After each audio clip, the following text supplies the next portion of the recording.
Right as you enter story mode, you're told that you're going to step into the shoes of Destin Bellows and face football head on, aiming to become Japan's best, but they warn that for the start of the game you will not play much football, but you'll experience slowly building your own football club from scratch alongside Destin. But as the story progresses, you'll unlock more and more football systems and take full control at the time. It begins with a short montage of players preparing for a football match. There's a new rookie going by the name of Harper Evans that has a lot of attention. This is Raimon vs Northbright at the Football Frontier tournament. It switches to two little kids watching the Football Frontier tournament while on a bus, and Destin Bellows overhears them. He doesn't like football and wishes it disappears from his life and disappears from the world. And chapter 1 begins of Destin Bellows at his new school, South Sirius Junior High, for his first day. South Sirius is mostly known for its strong baseball team, but it also now no longer has a football team, and not many people care about the sport here. He hears a rumour about a Briar Bloomhurst that tarnishes the school's reputation, which is the country's top preparatory school, a school that values athletics and academics,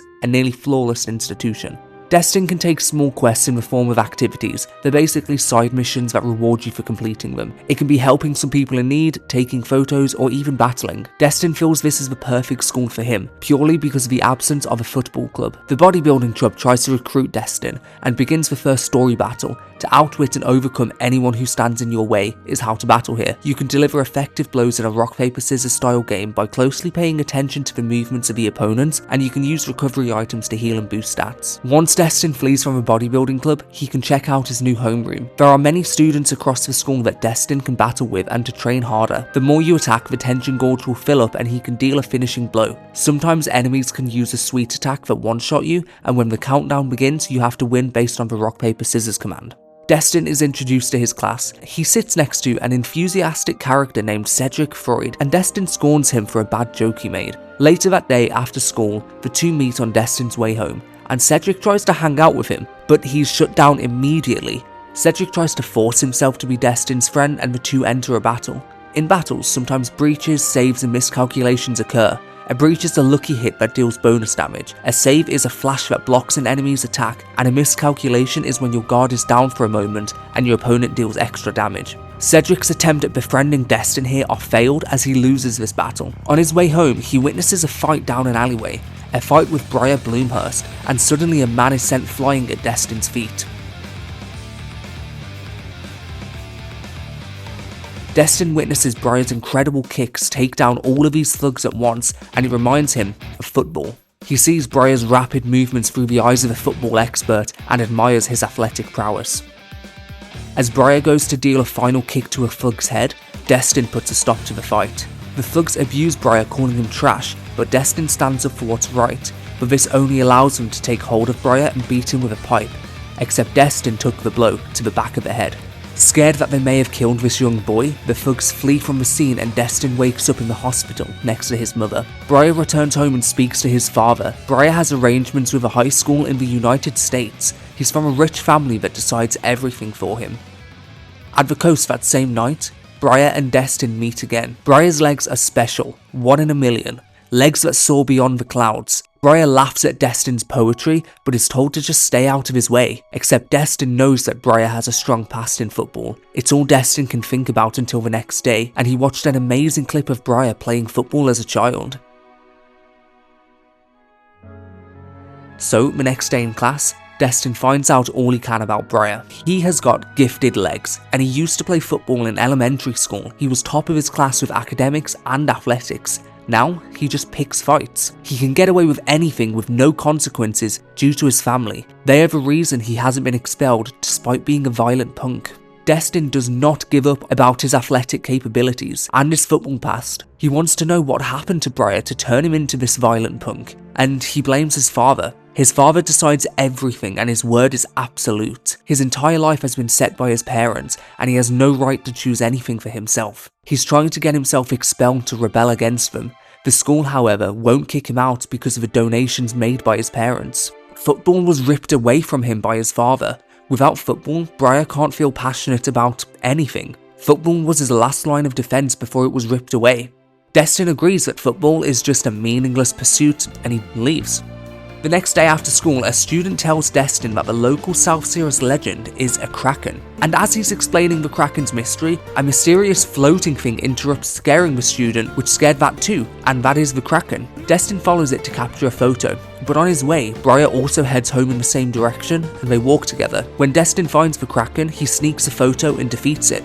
The two by chance accidentally meet up with the same thugs from before, and they try to start another fight. Destin insists on crushing the thugs to deter them from coming back again, but really, he just wants to see Briar's muscles in action. Briar joins Destin in battle and can take down extra strong castle walls on the opponents. The action gauge is on the side of the screen that fills up with stones. As long as a stone is present, you do not have to wait for the opponent to attack before you can, and they defeat the thugs once and for all. The next day goes by. When Destin is around Briar, football floods his thoughts. He thinks maybe it would be different if football wasn't prohibited.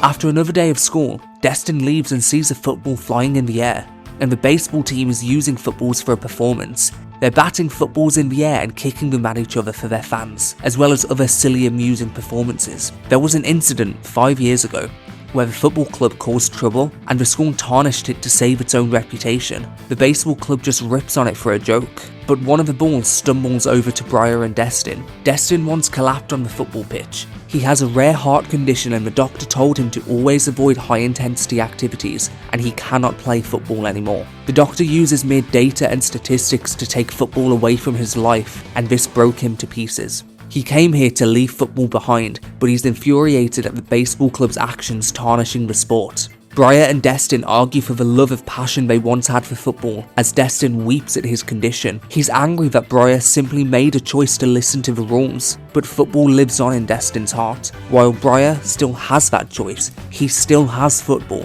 He has complete freedom, unlike Destin, and he's begged by Destin to let him have the chance to play football again, and this makes Briar's memories come flooding back.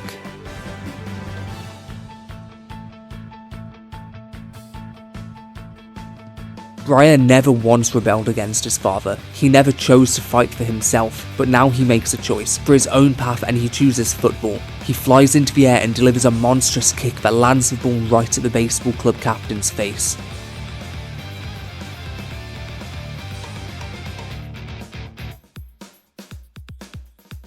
Destin's words motivated Briar to make his choice, to be free.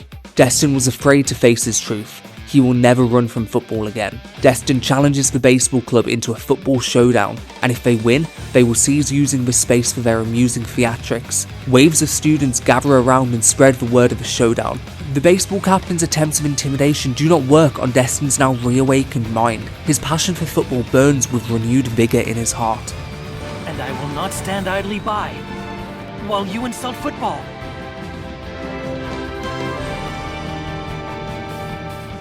In order to face the baseball club, they have to form a football club. Cedric overhears and wants to join their unformed club. The three need to work together to get the football club started. They chat on an app called Inaccord, but Briar isn't impressed by the group chats. Elsewhere in the school, 5 years ago, the football club got into a fight with another school and was arrested by the police. The school's reputation took a major hit and the only stain on their name. It is why it is prohibited in the school. The principal leaves the matters to the student council to dispute the conflict ahead. The football club needs to apply for a club room, and with the sport banned, they can't do anything yet. Destin says the key to unbanning football lies with the student council, and he has a plan. For now, they search for a space to use as a club room. After investigating potential club rooms, they decide on the old gym equipment storage. Briar doesn't trust Cedric's ability in football and challenges him to prove himself. Cedric and Briar contest each other in a battle for a pass coming from Destin, and once Cedric proves himself, he starts hearing voices tormenting him and bullying him, voices from his past. But now Briar feels more confident and comfortable allowing him on the team and training with him, after learning of his past experiences being a dependable player of his old football teams. Destin begins seeing phantom players around the world. It's a challenge to pass a blue glowing football over to them. but he's just hallucinating. Destin thinks Cedric and Brian need to undergo intense training. The Hecaton stairwell training begins, a special training battle to develop skills, running up and down these huge flights of stairs as fast as you can with a stamina gauge. Destin is assigned to be their trainer, and Cedric doesn't know of Destin's heart restrictions. He will take his job seriously and find more training spots around town. Spying on them from afar though is the Kraken, who runs away when it's spotted. Destin thinks the Kraken is key to reviving the football club and it needs to be caught. They follow it to the school and it unleashes some sort of magic that inflates its size. The three enter battle with the King Colossal Kraken and do all they can to take it down to its regular size. Another student watched this battle take place. Inside of the Kraken's suit, they discovered its true identity. They didn't know it at the time, but it would happen to have a huge impact on the football club. The next morning they returned to the school and officially opened the club room for the new South Sirius Junior High Football Club, and a new chapter in their lives begin. Destin thinks about his encounter with the baseball club. He states he will definitely overcome the baseball team at football and tarnish their reputation as the school's crown jewel. The baseball club captain's name is Thierry Rios, and he will be tough to beat. They discuss their next course of action, but someone interrupts. Alex Lafontaine orders the immediate dissolution of this football club. He is the vice president of the student council, but he ignores the baseball club playing football because of their status and harasses the football club and threatens them with force. The current football club is being punished for an unrelated past incident. He questions the vice president and thinks he himself doesn't even know why. He just follows the rules blindly. Destin is unfazed by these threats and moves on to their strategy meeting. The school's socials are blowing up about the challenge to the baseball club. Destin calculates the chances of anyone teaming up with them are 0. They need more information on the other people and on the sport itself, since they all have dismissed it for a long time. Briar sends him a link to a football video for him to watch later. Destin receives a message. Someone wants to meet up with him at the old gym storage at 7 AM. A girl named Juno wants to speak to Destin. Juno was there when they defeated the Kraken, but the Kraken was in fact a drone. Someone was using it to monitor the school. Briar thinks it's the student council and that the drone was spying on everyone in the school. Juno hunted Mark. She's the student council accountant but built this drone and also manager of the bodybuilding club. Destin asks a favour from her, but he has to quickly leave because he has a hospital checkup now. On the way to the hospital, a man who lost hope saw him kicking imaginary balls. Air football. It was the only way for him to play since football isn't allowed. He was a South Sirius alumnus and wanted to play air football with Destin, so he and Cedric could test in a game of air football. This one little game meant a lot to this man who lost hope. Now it's too late to go to the hospital and Destin will go tomorrow instead. He calls off with a walk by the coast to clear his head, since the last few days have been filled with drama and action. So much has happened for him since joining his new school. He gets a chance to look at the video that Briar sent him earlier on, a video of football, and he recognises one player, Nikas. This is the Football Frontier final, Raimon vs Northbright. Northbright built their team around Nikas.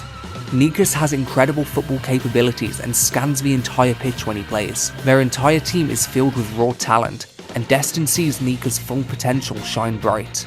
And suddenly, Destin feels transported over to the game, watching it unfold in person. After challenging every Raimon player on the pitch, suddenly, Nikas no longer has the ball. Harper Evans approached him from a blind spot, undetected, and he stole the ball and began a counter-attack. He is the son of the legendary Mark Evans, a football monster with natural skill. This is his official debut match. It could be the birth of a new legend. Even with 4 players marking Evans, he still wins the ball and dribbles it over to the box. Nikas catches up and the two challenge one-on-one, but Evans breaks through and takes his shot, declaring a goal before he even kicks the ball. And just like he predicted, he scored, erupting the stadium in cheers. Raimon scored an opening goal only 1 minute into the game, thanks to the legendary Evans family, barely out of his debut and has the aura of a champion. The game ended 6-0. Raimon is an unshakable fortress. Northbright are frozen in disbelief on the pitch, but Harper Evans, however, doesn't seem so pleased with this performance. He finds football kind of boring. Destin walks home feeling his heart condition after getting excited watching the match, and he blasts an air football into the sky, except it was a real football, and then it appeared. Harper Evans himself. Destin feels like he's on the pitch again with a projection of Harper Evans.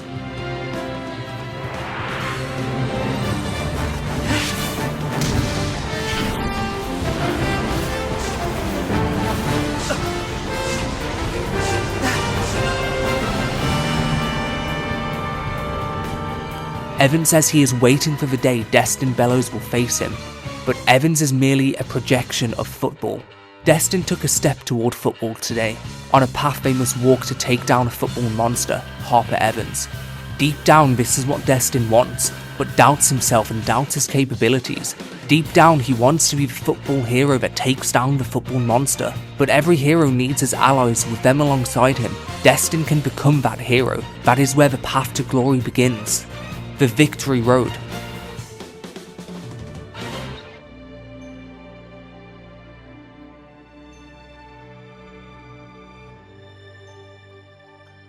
Harper Evans. The Harper Evans fan club grows rapidly, but he's such a big deal, it's like he's untouchable. Harper seems down. He doesn't think it's as fun as it used to be. He feels as if he's in a slump. Ever since Raimon's rise to fame, all top talents have been flocking there. They are a powerhouse and have not faced any heart-racing challenges. 25 years ago, Raimon was a weak team and Harper's dad turned it into fame. Perhaps someone else, somewhere, can do the same thing. Despite what his team thinks, Harper isn't looking for a strong rival. All Harper wants is to make friends. Elsewhere, someone is spying on the Raimon team and wants to keep an eye on Harper Evans. Back at South Sirius the next morning, the three members of the football club spot strange new football robots designed by Juno, a strategy simulator to help the football club train to get stronger than the baseball club. Juno's match simulation has a lot of fundamental training exercises that can hone skills through repetition, and after all the new training systems have been tested, the next step is recruitment. In the Inner Chord chat, Cedric, Destin and Briar seem to have gotten much closer together, and the football club has helped them bond. Briar even started using the stickers he once judged. While football stands at the bottom of the barrel, the top is the baseball club, but also the dance club. They currently have an idol in the squad, Riker, and the team have a chance at nationals. They check out the dance club as trial members to find out more about how to present a club's image.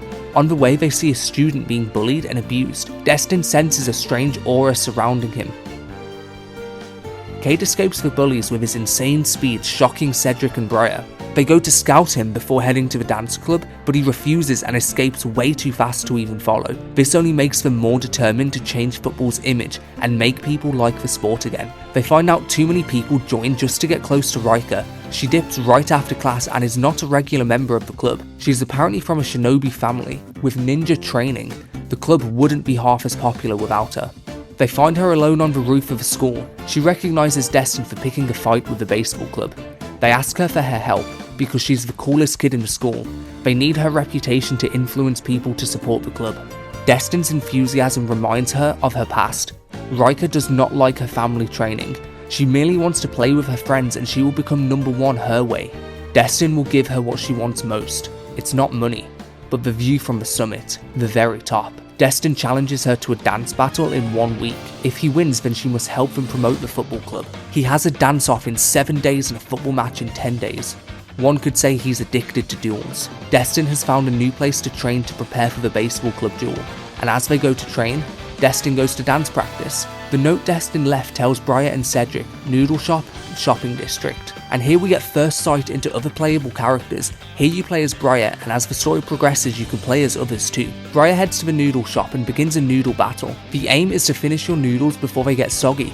The shopkeeper will make a sign with her hand and you have to command the correct rock paper scissors element to win. Once they win, the real fun begins. The shopkeeper promises a solid post-meal workout in the plaza behind the arcade. They find the South Sirius Shopkeepers, a football team to help them train, organised by Destin. Here you unlock football battles, a 5-on-5 mini-match played on a small pitch with shorter times than regular matches. There's also fewer rules, it's more street football. There's no better training than a real game, and this training was good work from Destin to organise. He takes his job seriously coaching the football club. After a good meal and a good workout, the two head home. Briar is followed by thugs from before. They brought backup this time to really take revenge on him, but even this huge beast of a man was not enough to take on Briar. Night passes, and so does the 7 days of school. The dance club is putting on a performance. Destin has a new outfit to appear more stylish and has practiced for his dance battle. He only wants to start a football club, and his training for dance was for its cause. And the dance battle begins, hosted by Cedric, school idol Raiko Shinohara, and duel freak Destin Bellows. The one who hypes up the crowd with their moves the most wins. Here you unlock dance battles. When a circle shrinks and overlaps with a zone, you have to time the press of the button. The dance battle gets the crowd hyped with Rika's professional ninja trained moves and Destin's football themed tricks. I'm gonna let this one play out a little. It's just so cool. Now this is getting fun. Alrighty, time for your finale.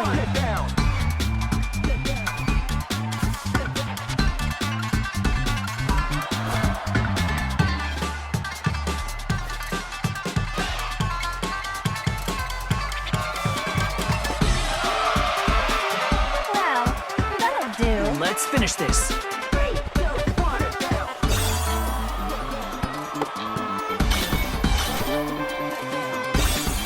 Oh, look at you go! Impressive.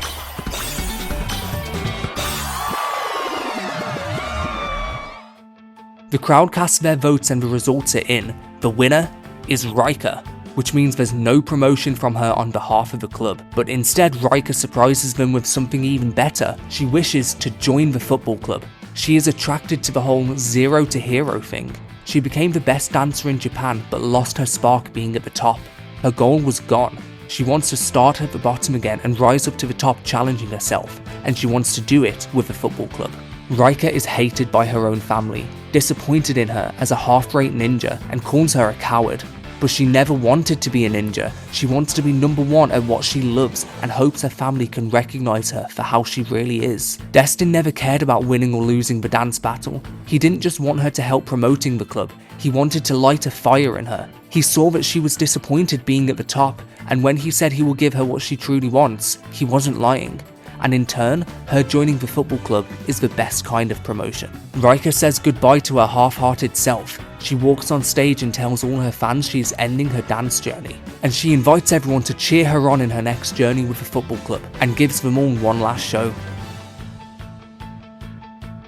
The next morning rises, and word spreads of Rika joining the football club. Alex Lafontaine is shocked by this. The student council discusses the troubling news that the football club not only ignored their demands, but are growing in popularity, successfully sparking interest in the football club, and things are looking more hopeful. The principal and staff still do not see any value in its popularity. Its existence alone could tarnish the school's popularity and must take action before it's too late. The club need more members to be an official team. Destin is expecting Casey Shelby to arrive, and to no surprise, he does, and wants to join the club. Cade is proof of the plan by using Rika's popularity to change the image of football. Even if they are joining the club because of Rika and not football, which isn't the best, but it was the plan. After all, it doesn't matter what brings you to football, it's what happens after you join. They need only 5 members for a mini football match. Only 1 more member is needed with 2 days remaining until the baseball club's duel. 2 kids are spotted watching the club through a window. They are working for the student council. As the council shinobi, time is running out. The council is keeping an eye on them through the shinobi. Kraken comes with information. Thierry and the others used to be football players before baseball players, and they won't go down easy in a proper match. Cedric has a secret spot in mind where the school council cannot spy on them. They begin training while searching for a final member. Thierry reminisces of his childhood football days. Destin sparked something small in him, he just doesn't know it yet. Cedric's secret base of operations is Cafe Tank, a retro vibe cafe that allows students inside, and after ordering food and drinks, they talk about business. Destin has pegged an ideal spot for each member's training locations that's best suitable for them, but here, Alex Lafontaine, vice president of the student council, bursts into the cafe. Destin got a message from Alex since he wanted to talk, so he shared to the student council vice president the location they used to get away from the student council. He wanted to talk about the old football club and the trouble they caused. Destin was right. Alex doesn't know why the violent incident was even caused, and it's played on his mind since. Back then, the football club had a good reputation and weren't the type to be violent. They knew they would not be allowed to play anymore if they were violent, but they still were. He went through the school archives and found the year the football club got in trouble. They were debating between building a football or baseball facility. Because of the incident, the land was reassigned to the baseball club. The incident could have been part of a school turf war with big money involved. Alex wants to join forces with the football club to fully understand what's happened, otherwise he cannot rightfully disband the football club. Destin will investigate the club on his own for the time being, Starting tomorrow, the rest all need to start training and getting ready, for they all have a role to play. So the next morning, Destin interviews all the school teachers who have been here for longer than 5 years to learn more about the incident. He learns there was a stir about a new facility being constructed, not just the school, but the entire town. The old football club had a solid reputation. They were the kind of people who would never turn their backs on anyone in need. The school is one of the top preparatory schools, and because of its fame, it is under constant scrutiny whenever the smallest thing goes wrong, and the football club incident is the perfect example. A teacher tells Destin to drop the search and stop poking around the past. Destin looks over his information while Briar heads to his first solo training session. The tyre target, sending as many balls as you can for a moving tyre. Destin decides to ask around the neighbourhood about the incident, since the facility controversy stirred up the whole town. He finds out it really split the town in two. It got so big at one point it became a useless fight. Riker trains and learns that she can use her dance moves to cross her skills over to football. They can be weaved into dribbling. Here you learn Kraken zigzag dribbling, a dribbling game mode weaving through different checkpoints. Destin thinks he could head downtown to find more information. He learns the football side was way ahead until the incident was caused. There's a rumour the whole team stormed into town and caused a huge scene. After that, the baseball club won by default and the school gave them the building. Most of the uproar came from the adults and the students were just caught in the middle. Cedric begins his first training session alone. He needs to work on his stamina and situational awareness. Here, you unlock Tire Tower Dash, dragging a heavy tyre across the beach and dash for first place, but obstacles can appear. Now Destin heads back to South Sirius Junior High to ask some final questions. The student council kept records of the football club, and they should be in the student archives. Cade now undergoes his training session, where he can learn how to control a ball. You play as a Kraken motivating Cade when he loses focus. Destin is finally starting to see the bigger picture. The final piece of the puzzle lies in the archive, where he meets Alex LaFontaine to compare the information they both gathered, but they know it will expose the school's past disgrace. They find a student council log of the actions taken on duty. Members transcribe instructions from teachers word for word. On the day of the incident, the student council summoned the football club. The football club requested a budget increase. Written in the book, it says, "Inform the football club of the budget increase rejection. However, new football kits will be made, so instruct them to go to the sports shop downtown for a fitting." What's strange is that they was approved new kits before the season even started. The budget was already tight, but weirdly all kits got replaced all at once. In short, the whole club went into town for the fitting, and then the incident happened. The incident took place right in front of Cafe Tank, and so they go to ask the owner, and joining them is the rest of the club. The owner says it was so tense outside her shop a fight could have broke out at any moment, but the police stopped them, implying the fight did not happen. She says the club captain, Calum Wade, was a really good guy and would never start a fight. Calum and Olive haven't spoke since the incident, but he does hang out at Seaside Park sometimes wearing an off-season guard uniform. But he's lost all of his cheerfulness that he had back then. He now looks tired of life. They find him looking over the ocean and tell him that they are restarting the South Sirius Football Club, and wants to know what happened 5 years ago. As the old team went downtown for the new sports store to get new kits and got very excited, but on the way they ran into some people from another school, being controlled by a notorious gang called the Tumblers. He tells them of what happened that day, and so now the group go to find the Tumblers gang. Destin found a secret site to their underground jobs and left them a message to meet him at the shipyard, also saying on the message, parts of the football club incident paying was never settled. If they actually show up, it will prove that they are involved. They show up asking for Mr. Dreamcolor and notice they're imposters and won't pay them, so they enter a battle with the Tumblers and they're defeated. They say they was only following orders and tell Destin who Mr. Dreamcolor is. Morning rises and the next day in school, Destin and Alex pay Lorianne Swain a visit, a man who works with the principal closely. Alex says he is here because he has uncovered the truth about the football incident. Destin starts with the conclusion. The one who plotted the incident was him. A scheme called the Football Club Abolishment Plan, a scheme to ruin the football club so the baseball club could get the facility, and shows him the records of the student council explaining exactly what happened that day. He ordered the Tumblers to destroy their football equipment, sabotaging them, and even had them stalk the club's coordinator, a 12-year-old girl by the way, and pinned the blame on the students from another school.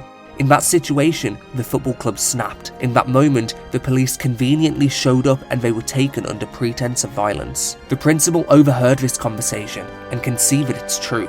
He was receiving compensation from the parents of the baseball club members. He found the hidden school account to receive these donations. The principal fires him on the spot, and in return for their work, the principal, supports the football club. The next morning, the football club meets at the coast and Alex is in guilt over what the student council has helped cause.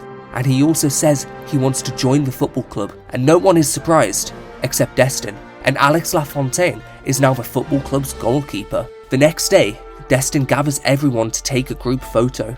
Now you've unlocked bond links which strengthen your team by linking players with bond lines. At the beach, they go to train Alex with his goalkeeper skills and challenges a football team that's training. You finally get to play your first real football match.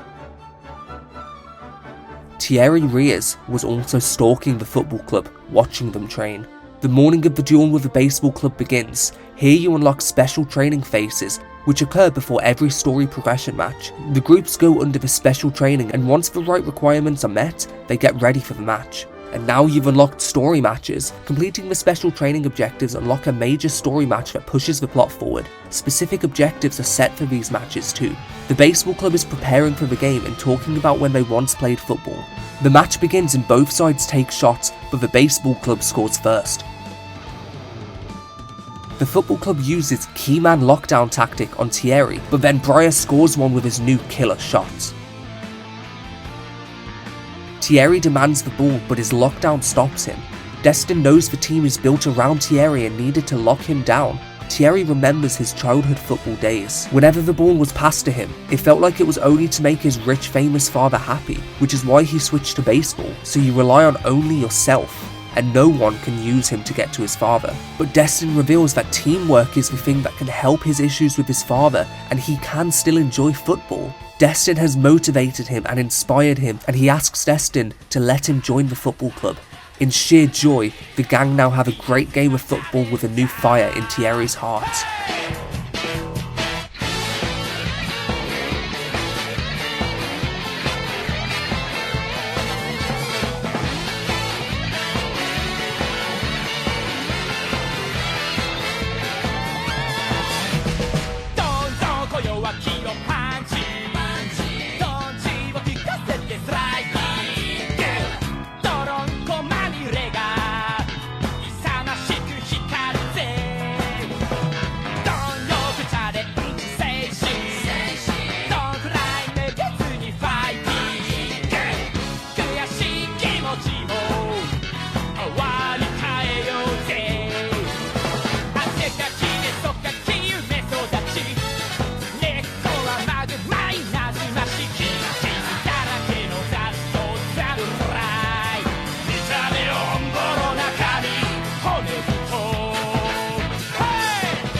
The football club has won, and Destin didn't care if he won or lost. He cared about helping Reyes realise the football in his heart. And now, Destin is one step closer to Harper Evans. The next day, the football club is now finally official. Everyone loves the new club room. That same day, Briar tells his father that he is playing football now. His father hates this idea and thinks it will put shame on the family. He wants to be able to make his own choices and not listen to his father, and he wants to play football without his father's approval. But his father is happy with Briar's honesty and wants to spend time to learn football, just to support his son's passion. The football club is blowing up in popularity and has a lot of people that are interested in joining, but the club needs to have a club advisory before it can even be accepted and be official. Destin wants to merge two other clubs together at the school because every teacher is already busy being an advisory to another club and they can't work for two. So Destin needs to try to get them to agree to these terms and join sides. Meanwhile, Cade is being bullied by other school kids again, destroying his determination in the football club, targeting his body size, just bullying him. Cade is afraid of pushing back, which allows the bullies to feel high and mighty. He needs more confidence to take the first step to change. Leaving Cade alone to have his space, the rest successfully convince the Space Laboratory Club and the Stargazing Club, and they speak to Miss Sereno to be the club advisor for the football club now that she is free, and she agrees despite her doubts. Juno also officially joins the club as a coordinator, but the school council president still hasn't approved the club. No one dares to ever oppose the president. She doesn't follow public opinion either. The president took the liberties of signing them up to the Football Frontier Tournament, a competition that decides Japan's best youth team. If they win their first match against West Mana Academy, they will have proven themselves and be officially accepted as a club. South Sirius and West Mana have a long rivalry in all of their clubs in every major sport. South Sirius has dominated. Losing to West Mana would stain South Sirius' pride, but someone was also eavesdropping on this conversation. It's time to pick the rest of the club members. They still don't have enough. There are 15 promising candidates available, but only 5 more are needed. Destin does not want subs since it will be harder to manage for their first game, so they go with the bare minimum, meaning having only 11 essential players would apply pressure so that everyone would train even harder. The interviews will be held after school the next day, but Cade's issue must be dealt before. Destin finds him wallowing alone in his own annoying self-doubt. He feels like he doesn't belong in the football club. He admires Riker and thinks everyone else is more talented than him. Riker has so much confidence and shines at everything, Cade just admires her. So Destin takes Cade to go uncover Riker's secret on how she became this way. Riker is at the shipyard training since she struggles to kick a ball straight. Nobody is born perfect at anything. Riker has started football from scratch, just like Cade has. The difference between them is that Riker stays late practicing even after everyone else has gone home. It was the same with her dancing. Cade asks to train with Riker to learn more confidence and to become better. The next morning, all the aspiring club members' interviews begin. The interviews involve tryout battles with all 3 groups of 5. During these tryout battles, Destin throws questions to test their ideals as well as physical capabilities. After the long interviews are over, Destin chooses 5 members which are the best fit for the football club, and he chose Darian Highton, Starla Thorne, Amelia Rainwalker, Davin Bullock, and Marilda Althoff. Now with a full team, their first mission is to win their first match of the Football Frontier. So as the night passes and the morning rises, the next day, a brand new football pitch has appeared in the school. The baseball club helped Thierry refurbish the old football pitch. After checking up on the condition of all the team players, Cade is missing. He is being bullied again and is being forced to leave the football club, being berated and bullied by these bigots targeting his mental state and physical state. But Cade just doesn't stand for it anymore. He fights back and beats the living shit out of these bullies. Over at Raimon Academy, the chairperson, Nellie Evans, received an affiliation request from a school called West Mana Academy and is asking for support from their football club, as in borrowing a club's players from an affiliated school, even in tournaments. She accepts the requests and dispatches players over to West Mana as they wish. Miss Serrano speaks to Destin about an issue with the Football Frontier organisers. They notice their application is missing the manager and captain's name. For now, as temporary manager, Destin suggests Miss Serrano should take the spot and the team discuss together who should take the role as captain. Even though Destin is not on the pitch, the team still insists he should be captain. He deserves it, so he can be enlisted as a sub and also club captain. The entire team is in 100% support of Destin, despite his lack of confidence in being a part of the actual team after his history. He only considered himself an organiser until now, but thanks to the help of the team, he can now feel like he has a chance to play football. Destin promises that they will become the best in Japan. When Destin is alone, he does doubt his speech, but appearing is a projection of Harper Evans. He has appeared to help Destin walk this path to defeat the real Harper. In order to do that, they have to defeat Raimon and become Japan's best. They've got what it takes to go national, but winning is a different story, so they make a plan for West Mana together. West Mana is one of the top schools in Kyushu, old football rivals. The data from before the disbanded club is 12 wins, 11 losses and 1 draw. They have lost in the first round 5 years in a row. They're not a powerhouse of a club, but they have gotten better with 3 straight wins recently. There's a rumour they have a top tier coordinator patching their weaknesses. They are a much more solid team now, and their midfielder Starwin is their playmaker and sets up all 3 forwards to score. The key man lockdown can restrict their playmaker, but they also have a strong defence. Normal shots won't get through their keeper's special saves, so special shots need to be learned by Briar and Riker to break through. Elsewhere on a boat across the shore, Harper Evans tagged along on a trip. Harper is scared of his mom, even his own dad too. He wanted a change of pace on this trip since football has been a bit dull for him lately. Even though he could walk away and finds what brings him real joy, he feels like he was born to play football. Back at South Sirius, the new kids have arrived to the football club. Miss Serrano has also set up a friendly match against Twinford Junior High. The friendly match begins and everyone puts their new skills on the line after Destin's organised training. This is the first match played as a full football team and a great way to get some real experience in. Briar scores the first goal with his killer shot, the Force Flash, then following up is Thierry with a volley into the corner, and finally in the second half, Twinford steal a goal, but Riker fights back with a chance to unleash her new special technique, the swirly shot, and scores the third and final goal. All three forwards trained hard to breach West Manor's defences, and this friendly game was great practice for them to test their new abilities and newfound teamwork. The day of the match has arrived with West Manor, the first round of a Football Frontier tournament, in a real stadium for the very first time. Preparing for the game, Destin spots a poster of Mark Evans on the wall, a Football Frontier legend, but behind him, in a golden glow, he sees a hooded man that seems familiar to him.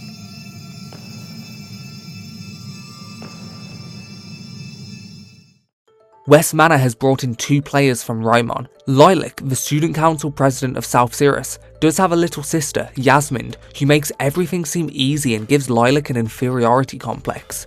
Which is why Lilac was so determined to beat West Manor for her first match, to beat her sister.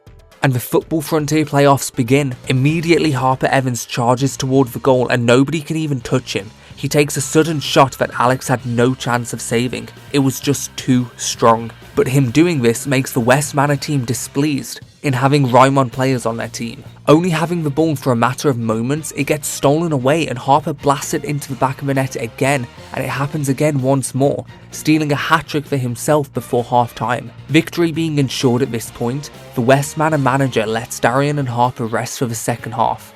Yasmin senses that the South Cirrus team allowed them to pass through, but it seems like they just lost the will to fight. The second half begins with Harper and Darian on the bench, exactly as Destin planned.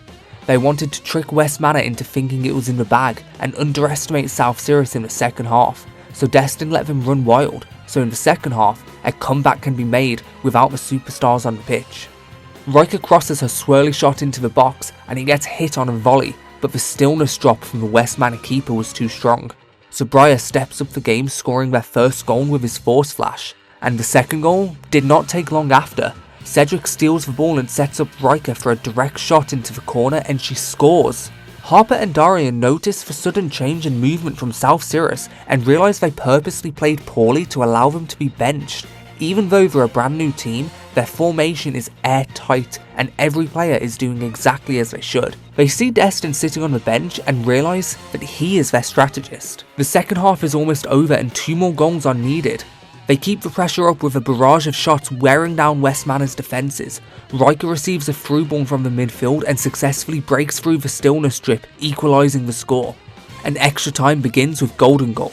Whichever team scores first will be declared the winner. The game gets tough and players are tired out. Shots are taken from both sides, but Thierry receives a long through ball onto goal. He prepares to shoot, but instead crosses the ball over to Riker, who blasts it towards the goal using her curve shot, sneaking it past the keeper into the corner of the goal, winning the game for South Cirrus. Everyone is filled with joy and celebrates their first win. Harper Evans even shows interest in the club, which is strange for him, but more specifically shows interest in Destin, being the playmaker even though he does not play. So when Destin sits alone after the game, Harper comes up to speak to him, asking why he doesn't play even though he knows football like the back of his hand. Destin says he can't play because of his illness, but his silence shows that he will never be able to play, and Harper just finds it weird that Destin doesn't just do something else. Destin wants to know what it's like to be admired by everyone, and to be as good at football as Harper. He is the football monster of junior high. What would it feel like? But Harper doesn't feel anything. It just means he's a bit better than most people. He didn't ask for it. And maybe if Destin keeps winning, their paths may cross again.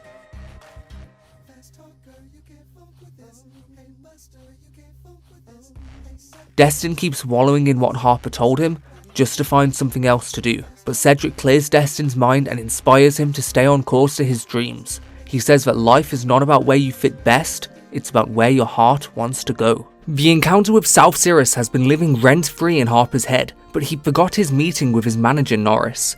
Now you get to play as Harper Evans across the iconic Raimon school. Norris wanted to discuss Harper's mental state. He hasn't seemed like himself lately, and it's his birthday coming up, but he isn't excited.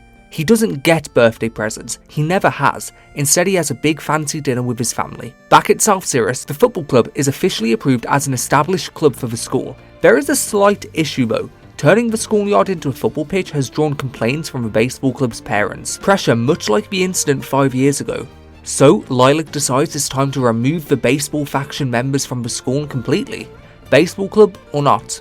If they put self-interest above the school and harm its future, they'll be removed with no exceptions. From now on, both the football club and baseball club will run free of faction meddling. To avoid the incident from 5 years ago, but to also build a fairer, healthier environment. It turns out Lilac is actually the chairperson of the school. It's classified information so students aren't aware of this, but her parents are major donors to the school. She has business sense and has been leading the school's expansion herself. She enters the club room to bring news of her next opponent, Northbright Middle School. They've been dubbed as the perfect football Northbright, one of Kyushu's best with a solid strategy and a sky-high win rate. At their current level, there is no realistic chance of defeating them. Destin remembers Northbright is the school Nikas attends. Lilac has also secured a substantial operations budget too. Lilac also wants to join the club as their coordinator, supporting the whole team on top of her duties as the student council president and chairwoman of the entire school. Now she wants to be executive coordinator for the football club.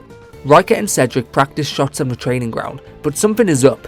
Her power has went up from training, but she's struggling to control it. In fact, it's not her, it's the whole team, but this power still isn't strong enough to beat the special move of the Northbright keeper, called Gravity Dune. Destin ran a simulation of Briar's Force Flash through the AI and was given only a 3% chance to score. To beat Gravity Dune, they'll have to create a combination move. And someone, somewhere, is taking pictures of the team training in secret, spying on them. Now, the Northbright team have suddenly turned up at South Sirius Junior High to take a look around, especially to snoop on the football club. Destin is trying to combine Briar's fierce straight shot with the powerful spin of Rika's. Together it will create a shot that kicks up dust to disrupt the enemy and one strong enough to punch through the Gravity Dune's turbulence. Destin dubs it the Spring Thunderclap. But Destin gets a sudden phone call. His mother has been injured and has been taken to the hospital. It's urgent for him to go to see her. Nikas is spotted by Thierry spying on their practice, and Rika challenges them to a friendly 5v5 match. Northbright reveals a few of their special moves here, Nikas' unstoppable Sunshine Splitter and the unbreachable Gravity Dune. This friendly has only made Northbright more confident, and Nikas overhears Destin's name when discussing strategy. Nikas remembers Destin from long ago and is excited to play against him. But now they have to leave, and they will see each other again when the real match comes. Back at the hospital, Destin's mom hit her head when she fell down the stairs, and she has a concussion. She's so happy Destin is finally reconnected with football. Briar waits outside the hospital to check in on Destin and tells him that Northbright showed up at the school. Destin and Nikas are old rivals from childhood. When Destin couldn't play anymore, Nikas used to send letters and pay him visits, despite never actually playing on the same team. Destin wasn't ready to be around people though, and shut Nikas out. Eventually, Nikas stopped coming. The next morning, at the club room, Destin has a vision of Harper Evans and they discuss a plan to take on Northbright together.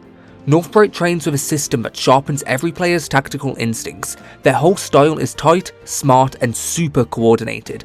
They switch tactics mid-match adapting to the opponent's style. A team built for adaptability with raw experience, something South Sirius can't match. The only way to stop Northbright from destroying them is by forcing them to stick to just one strategy.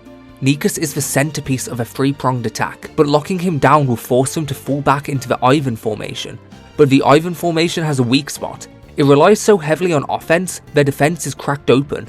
One break is all they need. If it's a one-on-one with the keeper, the Spring Thunderclap might just break through, if the move was finished. Miss Sereno has organised a new friendly against Orchid Academy, a top all-girls school. Destin also wants Alex to undergo special keeper training, and he trains throughout the entire night in order to perfect his new special move. He even requested Briar and Thierry take their most powerful shots at him at the same time. Meanwhile, Rika and Briar practice together to combine their special moves. Briar even has a hard time catching up to Rika's incredible spin, but he locks in and strikes it at the perfect moment mid-air.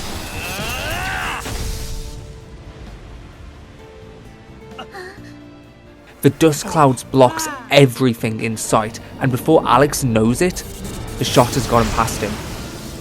Riker and Briar's chemistry together is improving and they're becoming closer friends, but this entire training session was being recorded. Round 2 of the Football Frontier Kyushu Regionals is here, South Sirius vs Northbright. The teams prepare, but the rain has just cleared, so the pitch is still slippy. Nika sees Destin for the first time since his childhood, and remembers them playing against each other, as rivals and friends. He misses his old friend and is traumatized by the day Destin collapsed to the ground with a heart attack, and he had to say goodbye to his best friend.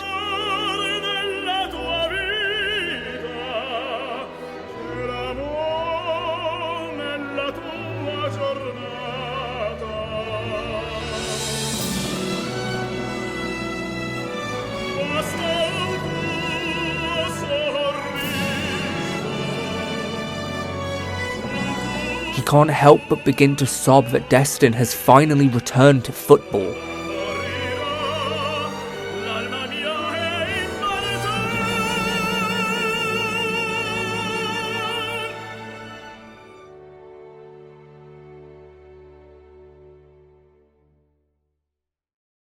And so the match begins, and Nikas immediately bursts through with his 3-pronged attack tactic and claymore and sideline spears, layering multiple tactics to keep South Sirius guessing. Nikas doesn't stop to hesitate to blast a shot using his Sunshine Splitter, but Alex trained for this and stops it using his brand new Icy Grace. But Nikas is too quick and uses it again. There's nothing Alex can do. Northbright keeps South Sirius confused by rapidly switching tactics, and it's all because of Nikas and his insane speed. Nikas is eventually shut down using the Keyman lockdown, forcing Northbright to change strategy into the Ivan formation. They charge through the defences and Ivan uses his Patriot shot, but Alex won't allow them to score again.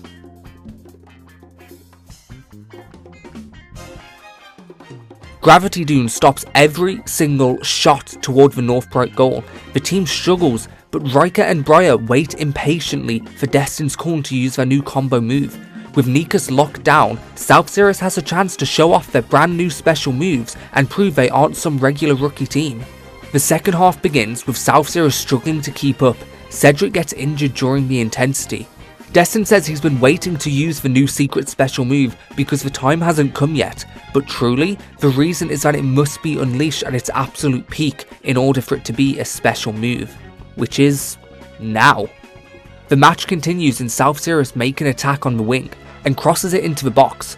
Riker blasts the ball into the air with her spinning shot and Briar focuses all of his power into the ball, crushing it toward the ground, and the sheer spin of it blasts us across the field, blasting past the keeper before he can even see what's coming. Destin says the real reason he was waiting is because the pitch was wet in the first half, so the shot's dust effect wouldn't work right. It had to be dry to fire it at full power. Now equalised, South Sirius has a chance to show off their new hard work special moves and break through into the lead, showing Northbright who the best team truly is.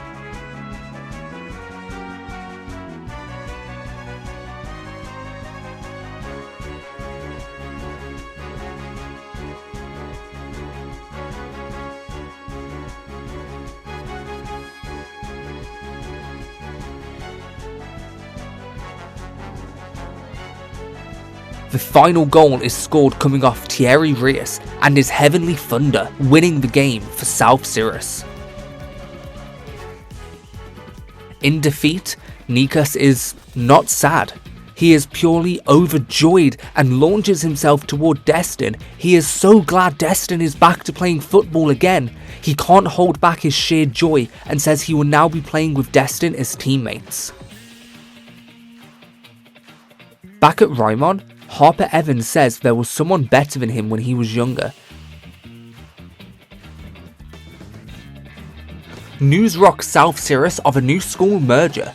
The Townsend Group, which owns and operates for South Sirius, has been entrusted with Northbright. With the declining birth rate in Japan, it's become harder to keep the schools running. More and more public schools have become private to stay open, which is why the Townsend Group has taken this financial opportunity, which also means Northbright's football club will be merging with South Sirius, and they will all be fighting for spots on the starting lineup. Northbright's entire school will be phased out and transferred into South Sirius for their superior facilities. South Sirius will now be split from one school into two, splitting apart junior high and senior high. Now junior high will be relocated and reopened under a new name, Southcrest High. Nikas and the others turn up and introduce themselves formally, but say that most of the football club will be given to the Northbright players, immediately causing tension with everyone involved. The manager will ultimately decide, but also the Northbright manager, Neil Turner, is stepping up as the new South Sirius manager. Destin holds a secret club meeting at the shipyard. Nobody wants to give up Destin as manager, and refuse to listen to anyone else. Neil Turner is a top-class manager and will be given full control whether the players like it or not. The next morning, the old Northbright team turn up to football practice and demand everyone else leaves. The South Sirius team is not a team, they're all clashing. Nikas suggests everyone to battle in a skill showdown. The idea is backed by the new manager Neil Turner. Destin agrees on one condition, that he can do a manager showdown too. The stakes are the right to lead the team. If Destin wins, then Mr. Turner will be manager on paper, but Destin gets to call the shots. These terms are agreed. Destin lets Mr. Turner pick out a team of his choosing and will defeat him using the players remaining, expecting him to choose all of the Northbright members since he's familiar with them, basically meaning it will be Northbright versus South Sirius again. Later that night, Destin and Mr. Turner meet at the cafe. It is strange a teacher invites a student out this late, but he just wanted Destin's opinion on the current Northbright/South Sirius team and if they can beat Eastwind International in the next round of the Football Frontier, and they discuss their thoughts through the night. The club room has been cleaned and refurbished by Nikas. Miss Sereno got some recordings of Eastwind International's matches for the club to study. Almost the entire team are made up of foreign players. Nikas asks Destin to speak in private and asks to grab some noodles with him, but Cedric and Briar stalk them with fears that Northbright are trying to recruit Destin to their side. This meeting purely was in order for Destin and Nikas to reconnect, to move on from the past and focus their efforts on football. The way Destin plays football is exactly what the game needs right now. Football has always been about teamwork, but deep down, everyone just hones their individual skill. Except Destin. He is able to put the team before himself. When Nikas lost, he noticed South Sirius plays like a single soaring dragon led by a football monster. Briar and Cedric also followed them here to the noodle shop, trying to uncover Nikas' plan. When Nikas played against Harper Evans, his legs froze in fear, but he also felt a rush like he was playing a whole new sport.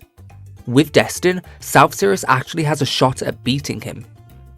The next morning, it's almost time for the showdowns to begin. The skill showdown is a collection of points between two teams. Points are earned by successful passes, shots and dribbles to prove the individual worth of each player's abilities. Mr. Turner gets first pick of his team and he chooses the entire South Sirius team instead of Northbright, leaving Destin to scrap together what he can from the Northbright players. But Destin and Mr. Turner are both master strategists. When the two spoke the night before, they discussed the team's chances of winning their next match against Eastwind International. Destin thinks they will struggle and they devise a plan. During the skill showdown, they will manage each other's familiar team since they have knowledge of each player's weak spots. Destin can challenge all of the South Sirius weak points and Mr. Turner can do the same to Northbright. This makes the players panic a little and come unprepared, but they must follow their manager's direct instructions whilst proving their athletic capabilities.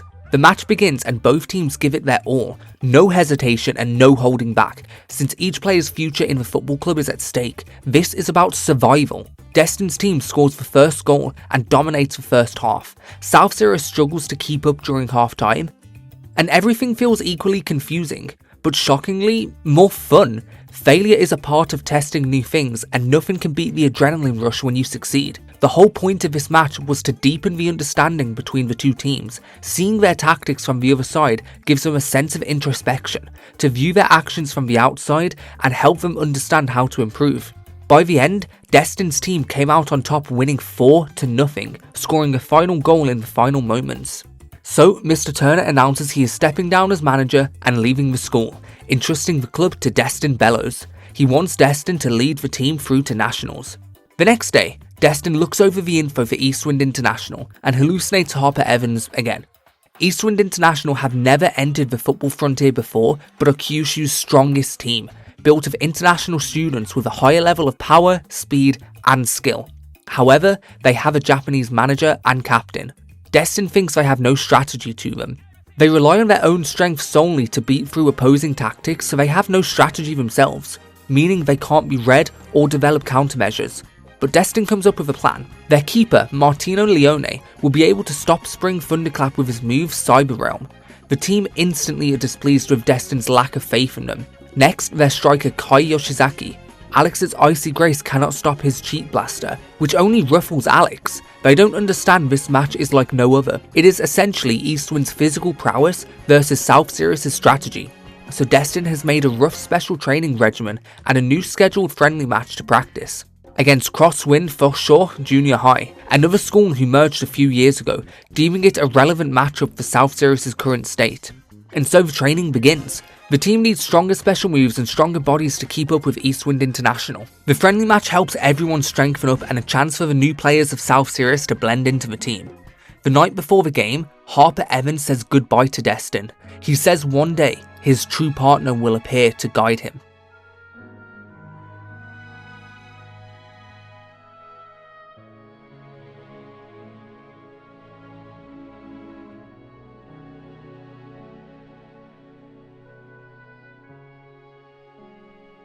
And so the day arrives, and everyone prepares for their strongest challenge yet. Destin gave them weird instructions not to score in the first half. The players from both schools clash before the game and struggle to work together. And the game begins. Eastwind shows off their physical prowess immediately and controls the game, stopping all of South Sirius' shots and blasting through the defense, playing rough. They are too strong for South Sirius. It's looking bad for them in the first half. There's nothing they can do. Eastwind's special moves are overwhelmingly strong. It stays 0-0 at half time, and it's only going to get harder in the second half. They should have scored in the first, but it was forbidden by Destin, and told to focus on defense. Destin was purposely vague for an unknown reason. If South Sirius scored early, it would have started a battle of attrition, and the second half would be harder. By defending in the first half instead of trying to score, they save stamina, and Eastwind in the past lose stamina in the final 15 minutes, and their opponents are usually too far behind to make a comeback, so Destin bets everything on the final 15 minutes. The second half begins and Eastwind roughs up every battle and begins teasing South Sirius, mocking them and their abilities. Briar and Nikas finally agree to work together. Suddenly, the atmosphere improves and it's as if they're having fun. Destin's game plan is twofold, saving energy for the final 15 minutes, and second, to face a common enemy, to let the lack of chemistry between South Sirius and Northbright to diffuse through conquering Eastwind together. The final 15 minutes begins, and Eastwind players are starting to fall off. Now it's time for a comeback. This is South Sirius' chance. This is where their training pays off. To prepare for this, Destin had them run at full speed for 15 minutes straight, so they are fully prepared for what's to come. Destin plays Tactic Boost 15, and finally, the attacks begin.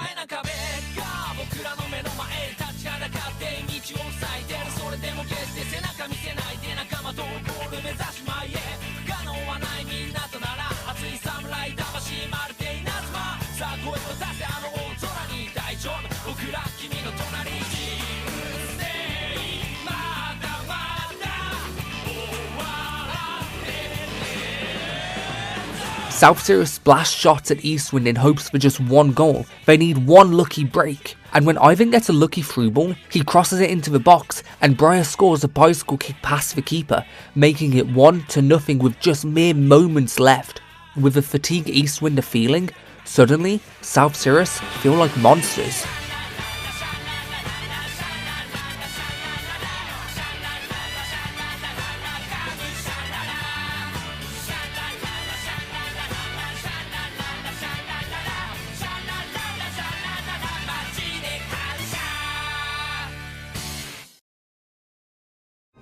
Meanwhile, in another game for Raimon Junior High, Harper Evans gets injured and is carried off the pitch.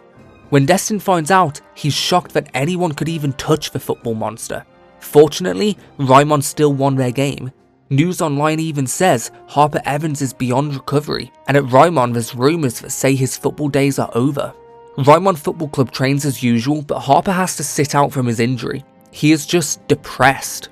Harper Evans has a hairline fracture in his ankle and probably won't be back until the end of the tournament. But Harper isn't in a rush. He doesn't care if he does or doesn't play football. And he thinks that this is karma. Karma for not putting his heart into football. This was his punishment. It's like he was depressed for disrespecting his feelings and not giving his all for his teammates. He even feels distant from his team, partly because he never tried to get to know them. Darian tells him to just take a break, to visit some places or meet new people. Back at South Cirrus, their opponent for the regional qualifiers are a team from Okinawa called Mary Times. They are a skilled team but laid back. They usually skip the football frontier. Harper Evans remembers a time he faced off against Destin. It keeps flashing into his brain, and so he took a boat to Nagasaki, alone. Harper takes time to enjoy this new city. He gets a unique ice cream, but he feels embarrassed to be doing this alone. Nagasaki is peaceful and exciting for Harper. He's never even seen a tram, they just aren't around Tokyo. He's surprised to see cats everywhere, like they make it their home. They are free. He helps a girl find happiness for a 4-leaf clover. And Nagasaki is just so different to Tokyo. It is filled with hills and the city is built around the landscape. The famous Kraken statue reminds Harper of his Uncle Jack, looking sort of like an octopus. Harper searches for Destin Bellows at South Cirrus and surprises him. He says that he can't play football now and wants to see him. He answers Destin's question from the other day. What it's like being at the top, being admired by everyone. He used to think football didn't mean much and that it was boring. But now for him, it's frustrating and it eats at him when he can't play. It stings him and he begins to cry. It reminds Destin of himself. So the two take a tour of Nagasaki together. They bond over turtles, ice cream, and just overall exploring across Nagasaki. They got to see penguins together and Nika spotted them hanging out. They spend the whole day together, eating noodles and looking far into the scenery. Harper starts feeling better. He finally gets it. He originally didn't understand the question. Truth is, Destin was criticizing him. He had it all on a silver platter and he didn't even try to enjoy football. Destin wishes he could know that feeling. It turns out, Harper was the problem. How can you enjoy something if you don't even try? Harper is joyed of his day with Destin and says goodbye. He has to go home now. Back at Raimon, they did notice that Harper is missing and Leah worries about him, but Darian says he has to overcome more than just a physical injury. He has to heal his mental state too. It surprises Leah because she thought the whole time he's just a normal kid who's good at football, not knowing the storm that was brewing deep inside, making him depressed. Evans plays football at a whole different level, but he wouldn't just be injured like that in a normal game. Darian thinks that there is more at play here. Destin chases after Harper before he can board his train. He needed to tell him something. And the day passes. The next day, South Cirrus begins training and Cedric feels off. Cedric looks up to people like Riker and Briar. He forgets that he can bring people together, which is really special. He thinks Destin doesn't need someone like him to be the best team in Japan. A former teammate once told him that he was easily replaceable, and it stuck in him. Destin says their new version of Spring Thunderclap is so strong now, it could evolve and get stronger. Briar needs to keep up with Riker's fast spins. Spring Thunderclap can only work if they both evolve together. More spin Riker puts on the ball, more power is needed by Briar. Spring Thunderclap will naturally reach the next level. Cedric gets depressed. He thinks because Destin doesn't give him advice like he is to Riker and Briar, that he can be replaced, that he's not important, he's not worthy, and that he isn't needed on the team. They hold a strategy meeting against their qualifier finals, against Maritime. Their groove-based football runs on musical rhythms. Maritime's manager has actually just sent them a video message, a declaration of war. The manager is none other than Hurley Kane, a legend who played for the Inazuma National that played with Mark Evans himself. It turns out the finals land on the same day as the Villagers' Sea Festival, and they won't be able to make the final. Skipping it is just not allowed. They would rather attend the festival and wish South Cirrus good luck in the Nationals. Basically meaning, South Cirrus wins. They're through to the Nationals, the finals of the Football Frontier tournament. 1 month later, the South Series 11 head for Tokyo and the grand finals await. The team arrive in Tokyo at the Odaiba Football Gardens, the mecca of football. The team have come so far, every footballer dreams of coming here. They finally made it this far, and the matches are only going to get tougher from here on out. Now, Destin is one step closer to the Victory Road, where Harper Evans is now waiting for him. All teams are staying at the Odaiba Football Gardens for the Football Frontier Finals. There's even a statue of Mark Evans here. It's a haven for all footballers, especially youth football. It's a mecca for youth football fans. It's got luxurious training facilities, and it even has an aircraft carrier, so all students can return back and forth to their schools for any reason at any time. Youth football has become so big in recent years. But amongst all this luxury, Destin doesn't take any time to relax in it. He immediately discusses plans for their next game against Stormbridge Junior High. They have a wall that has to be broken through, or else defeat is waiting for them. They will discuss more at the strategy meeting later, and now everyone just gets to explore the gardens at their own pace. Now at this point in the story, special moves can be evolved, and they can take on more power and pack a harder punch. After they all explore the gardens, the team finds Stormbridge Junior High their next opponents. They immediately pick a fight, immediately insulting South Cirrus and where they come from, and one of them, Blaine, recognizes Cedric. He asks how Cedric even made it here. He says Cedric isn't the type to stand out, and this isn't just his kind of stage. Blaine knows him as team player Ced, who links the real stars together, but this place isn't made for sidekicks like Cedric. Stormbridge is so blatantly confident that there's 0% chance of losing. They used to be classmates with Cedric, but he's kind of used to the harassment and bullying. It doesn't bother him anymore. Stormbridge Junior High's biggest strength is their Keshin. A Keshin is like a construct formed by manifesting a spiritual form, supporting its summoner similar to like a magical guardian. But using one drains a lot of stamina. It's not used by many people.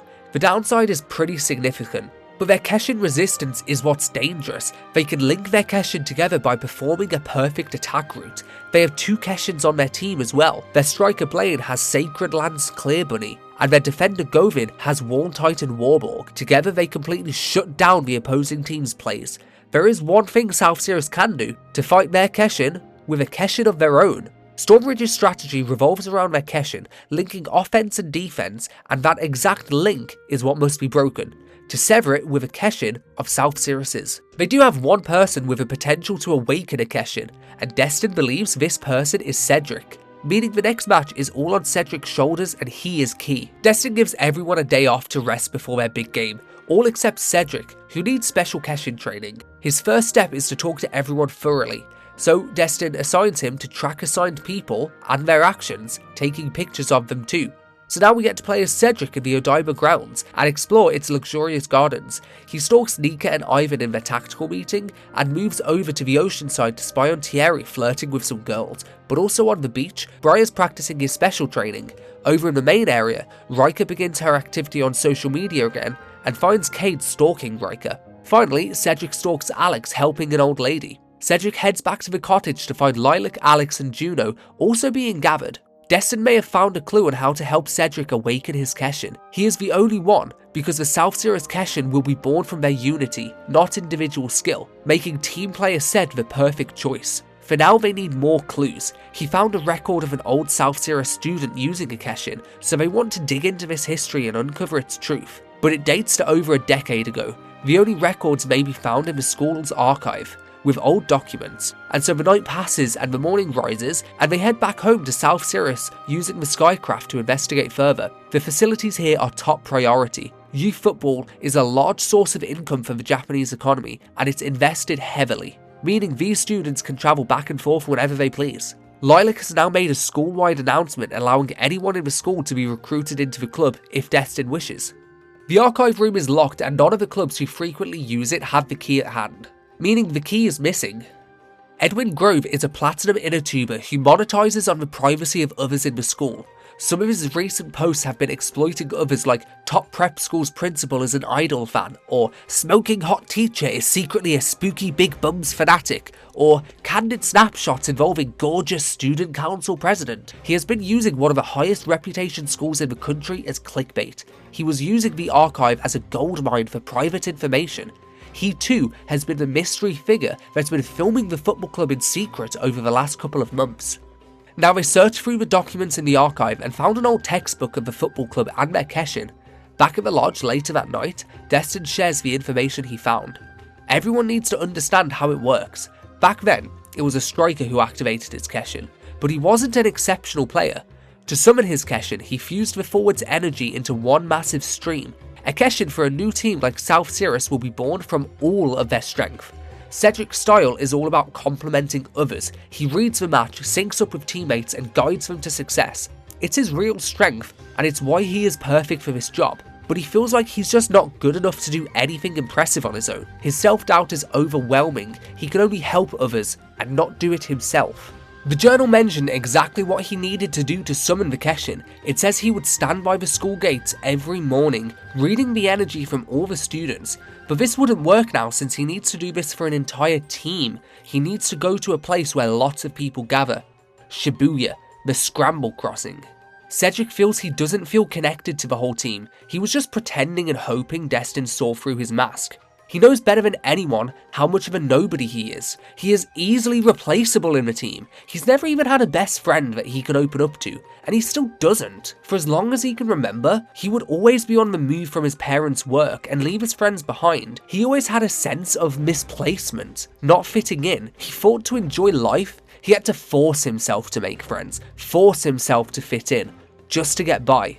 Briar partly overheard Cedric talking to himself. He feels immense pressure, and Briar questions why Cedric always has a smile and a corny joke ready to please. Nobody else can really do that, but Cedric can. He can do something nobody else can. He just doesn't understand his importance. Cedric soon comes across Morella from Stormbridge. She's their coordinator. She used to play, but she hit her limit. She knew Blaine was giving him a hard time. Maybe he's jealous of Ced for always getting along with everyone. He treated everyone equally, but Blaine didn't. He wants to be accepted for his strength, the exact opposite of Cedric, which frustrates him in seeing Cedric. Morella insists that Cedric is what holds this team together. As she leaves, Cedric doubts this though. He mumbles that he really isn't that great of a person. He's selfish and calculating, and honestly, that's kind of pathetic. The next day comes and Cedric musters the strength to head to Shibuya Station on his own. Suddenly, a group of familiar thugs show their faces to Destin and Briar. They were moved by how they play and want to help the boys out wherever they can, like training. They used to dabble in football themselves. While Cedric is on his special training, the entire club's fitness needs to raise quite heavily before they can truly be ready for their next match. Destin also finds a new member to recruit, and chooses my custom character from Chronicle mode, totally not biased. The night before the match, Briar and Destin discuss how far they've truly come, and they do wonder if Cedric is ready. And now the day's here, the very first match at the very top. All the teams walk out onto the pitch to make their introductions.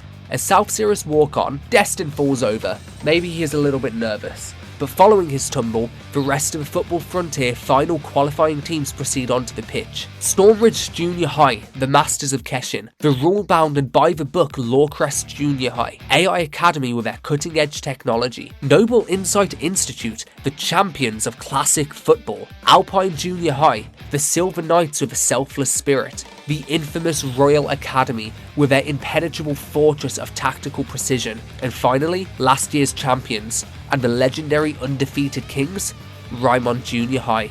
Destin has pure confidence in South Cirrus and he isn't nervous at all. In their first game against Stormbridge, they are overly confident in their Keshin, so they want to have fun bullying Cedric in the meantime. The whistle blows and match begins. South Cirrus make an immediate break for goal. Briar's force splash is stopped by the Stormbridge keeper's silent ink stroke.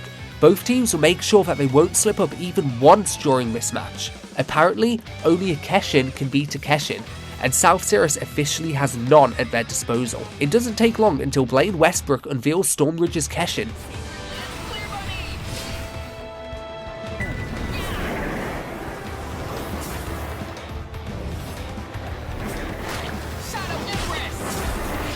Alex takes this chance to show off the might of his new special move, Divine Deflectors.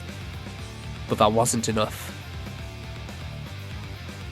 Coming back from conceding a goal, Nikas tries to break through the defence, but Govin unveils Stormbridge's second Keshin, one that nobody can get past.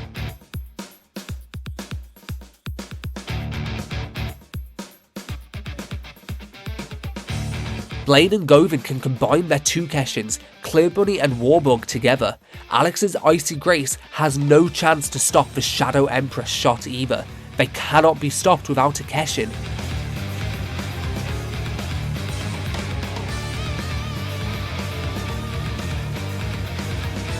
At 2 goals down, Thierry is screaming at Cedric to get his act together. Cedric knows it has to be him to unleash the Keshin, but he struggles to face his fears. South Sirius can try to resist and blast shots through to the goal, but their efforts are futile. Once again, Blaine shoots with the Shadow Empress and Alex is just helpless to stop it. It seems like South Sirius's dreams are coming to an end. It's 3-0 at half time, such a one-sided game to open up the finals. Cedric says he's trying his best, but nothing's happening. The second half begins and Cedric enters a focused battle with Blaine. He loses, but he does catch up and finally follows the flow of his team's energy. He sees everyone's aura, he sees their spirit. He summons the Keshin using the team's aura, but he's cut off by Blaine. He's supposed to be good at syncing with people, but it doesn't seem to be working. He's always wearing a mask, willing to do what it takes to make others laugh. That's all he is. Someone who fits in. Fitting in is the one thing he's good at. But even that is failing him. He falls to the floor even after all of his training, sensing everyone's energy, reading their aura. He learned how to do it. Destin believes in his potential too, but he can only just cry on the ground. All 11 players have to be in sync for this to work. Cedric has been watching everyone the whole time, reading their wavelengths, but it's not working. It needs harmony between all 11 players, and he forgot to include himself in this equation. He was so focused on everyone else, now and always. He's always focused on reading other people's energy to fit in. Even now he's focusing on everyone else so much that he forgets about himself and his own energy, his own happiness. He tries to make others laugh, but never laughs with them. The joy he gave to other people, he never felt himself, always leaving himself out of the picture. He was under the impression being someone else was the only way to make friends, sacrificing who he was so he could fit in, but now he understands. Everyone left him before because he never smiled from the heart.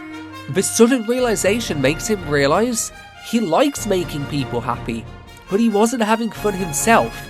He needs to enjoy it too. From this moment on, he's now done changing himself for others. He's going to be true to himself. He's going to be Cedric Freud, and this is the real Cedric Freud.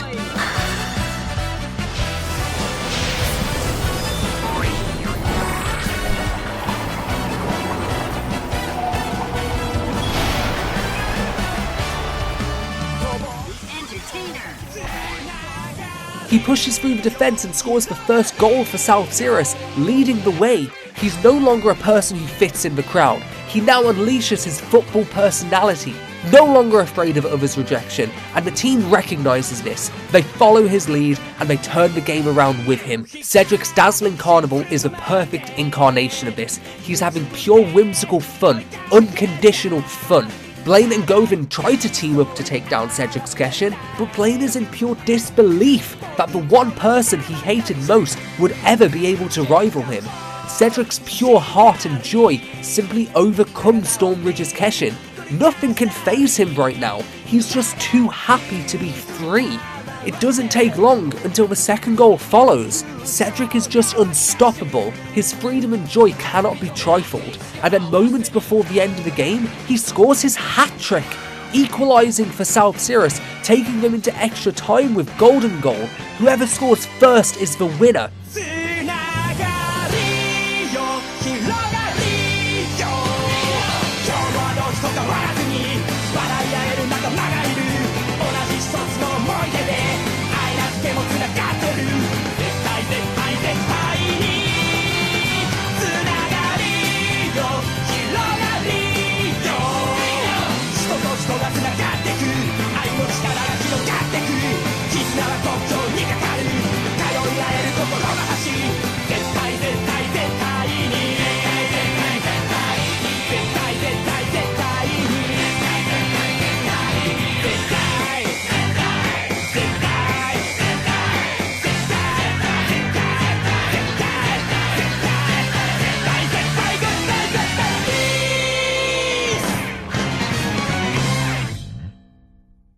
In celebration of this victory, the team praises Cedric for what he's done and what he's realised. He's become someone with a unique spark.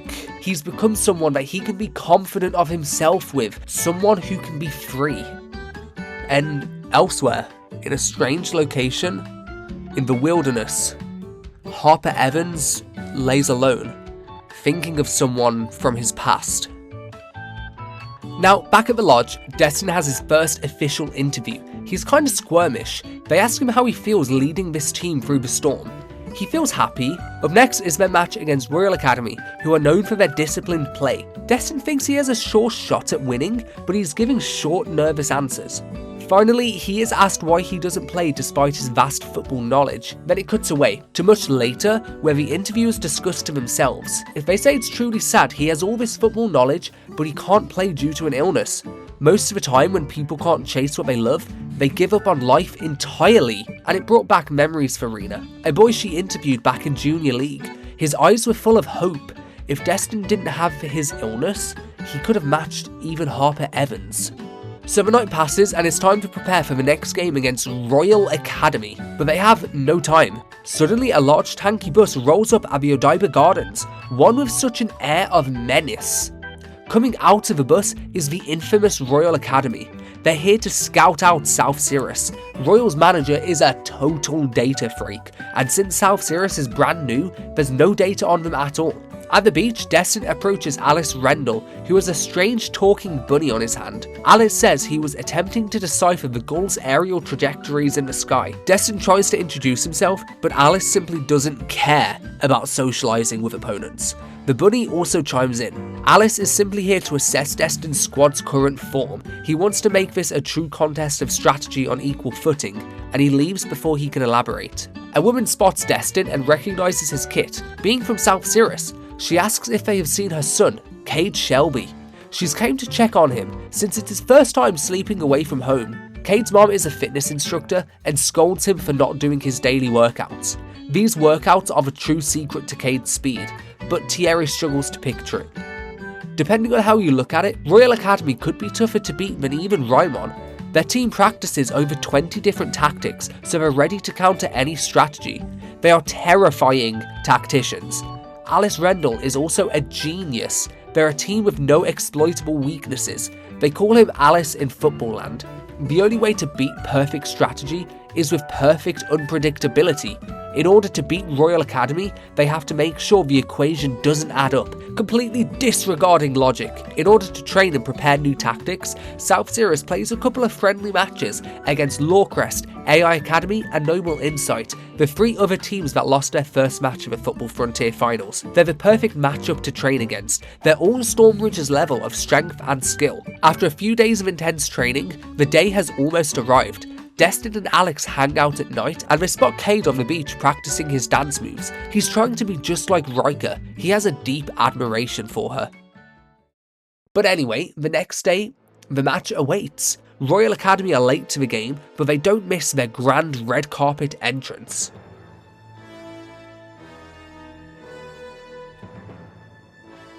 Bunny and Alice speak about his plan. In Alice's world, everything moves according to him.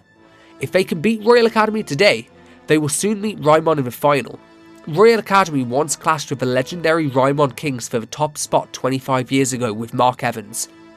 And opposite them is the new Rising Stars South Cirrus, both teams led by master strategists, a tactical showdown between two great minds. Royal thinks South Cirrus look like pushovers and just want to get the game over with.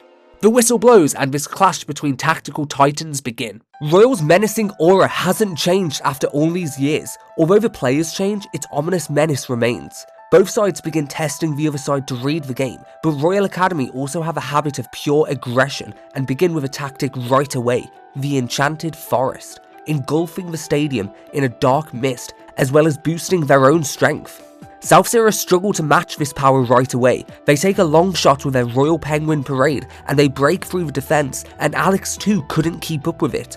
Royal doesn't hesitate to show their strength and they score the opening goal in just the first 5 minutes. South Cirrus is on the back foot of the game. This is Alice's Wonderland. Destin plans to shift tactics and reclaim the momentum using the star path. Even Royal's defense moves are too strong. They have an unbeatable stronghold.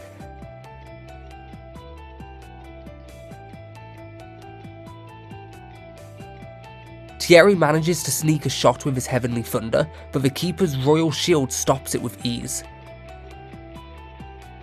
Although it seems like Royal is dominating, in fact, Alice feels the tension coming from Destin's tactics. He feels he has met someone who can compete with him, so he ups the ante and enforces his next tactic, Caucus Race, turning the dark mist into a sandy, dusty cloud to rain.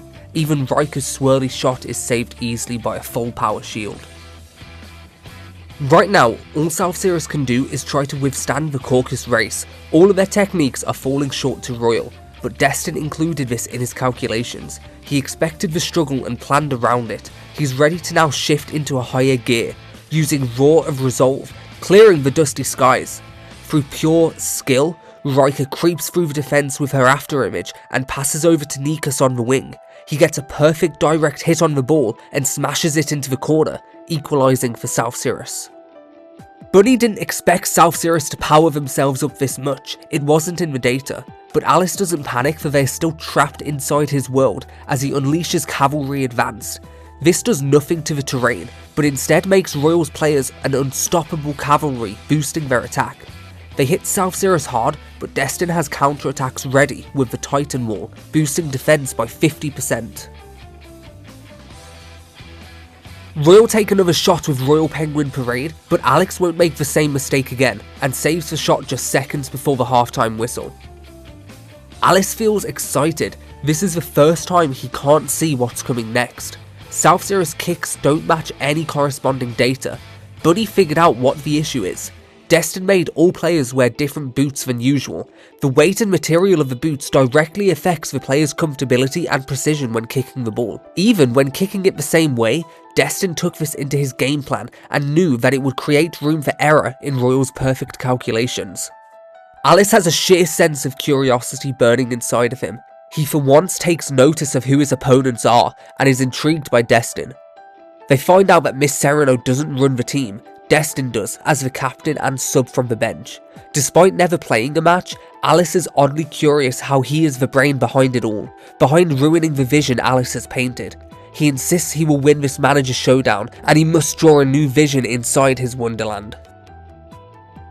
The second half begins. Alice knows that South Sirius is a machine. They're flawless, except one break in the machine and it all comes crumbling down. So he makes a plan to find that one weak point, and he chooses Cade. He thinks Cade is South Sirius' weakness. Every time Cade has the ball, he is trifled over and pushed around. He's causing too many slip-ups. He starts panicking and hiding himself on the pitch, envisioning his teammates, his friends, hating him. Destin is confused why Cade is being targeted. He clearly has enough speed and skill. He's not an obvious weak point, but somehow Alice cracked it. He did such immense research on the whole team. He somehow knew that Cade has a sheer lack of self-confidence. Everyone is now worried about Cade, and the atmosphere is mellow. Thierry, however, doesn't crack. He ups his game and tries to make up for Cade's shortcomings, but now suddenly Thierry is being targeted by Royal, accusing him of being a king complex type. Something common with kids of rich politicians, targeting Thierry at his most emotional, personal weak point. As much as Destin tries to read Alice's mind, he can't understand why Cade and Thierry is being targeted and not Briar, when Briar is the obvious weak point in the team. But then Destin cracks it. Alice has been reading up on everyone's school's social media posts, analysing everyone's personalities, even though only other South Sirius students can see them. But the more important topic at hand, Brian never posts, so there's no data on him at all. The most obvious weak point in the team is off the radar, but either way, it's still not looking good for South Sirius. Destin wants to constantly feed the ball toward Cade. Cade has a secret he never shared online. Destin is sure it will show up soon if the ball is feeding toward Cade, and Destin was right.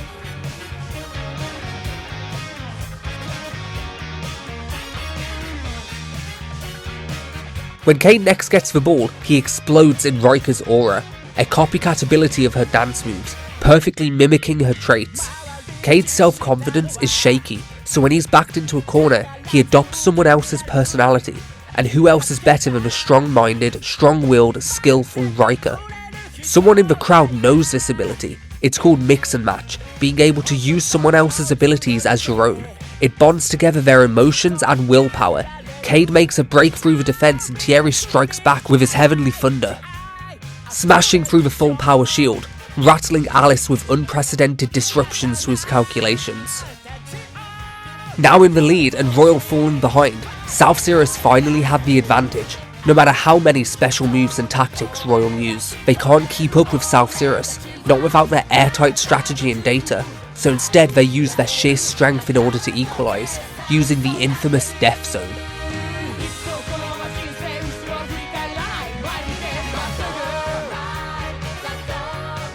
Royal are absolute powerhouses, fully capable of putting up a strong fight with their physical prowess alone.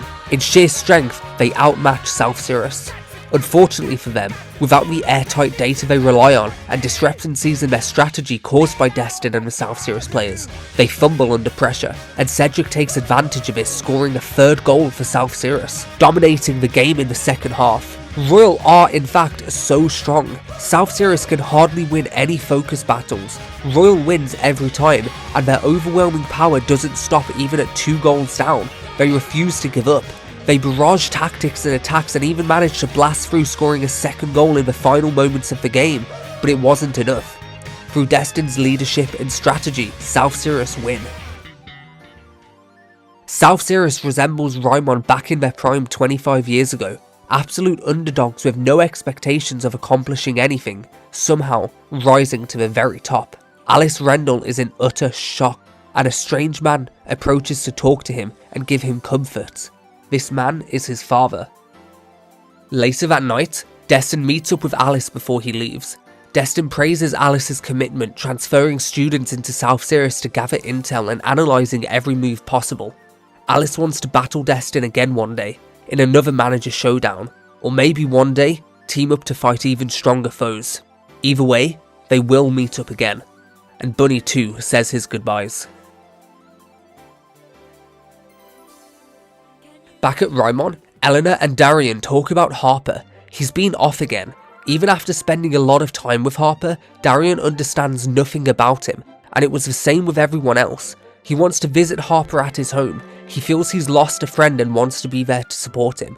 Harper never referred to Darian as captain, only by name, unlike the rest of the team. Maybe that was his way of saying he didn't want to be seen as just another player. Later that day at Harper's house, it's covered in old memorabilia of Raimon's prime days, and Darian gets to meet the legendary Mark Evans. Mark credits Darian's ability for shaping Raimon's current team. He says it's in a much better state now than what it was when he was a captain. Darian is worried that he isn't attending school or practicing with the club. Maybe it's true that Harper is beyond recovery. The reason he hasn't come back isn't because of his leg injury. If he really wanted to return, he would go back to the world he loved, much like Destin Bellows has. Only Harper can make this decision and find his answer.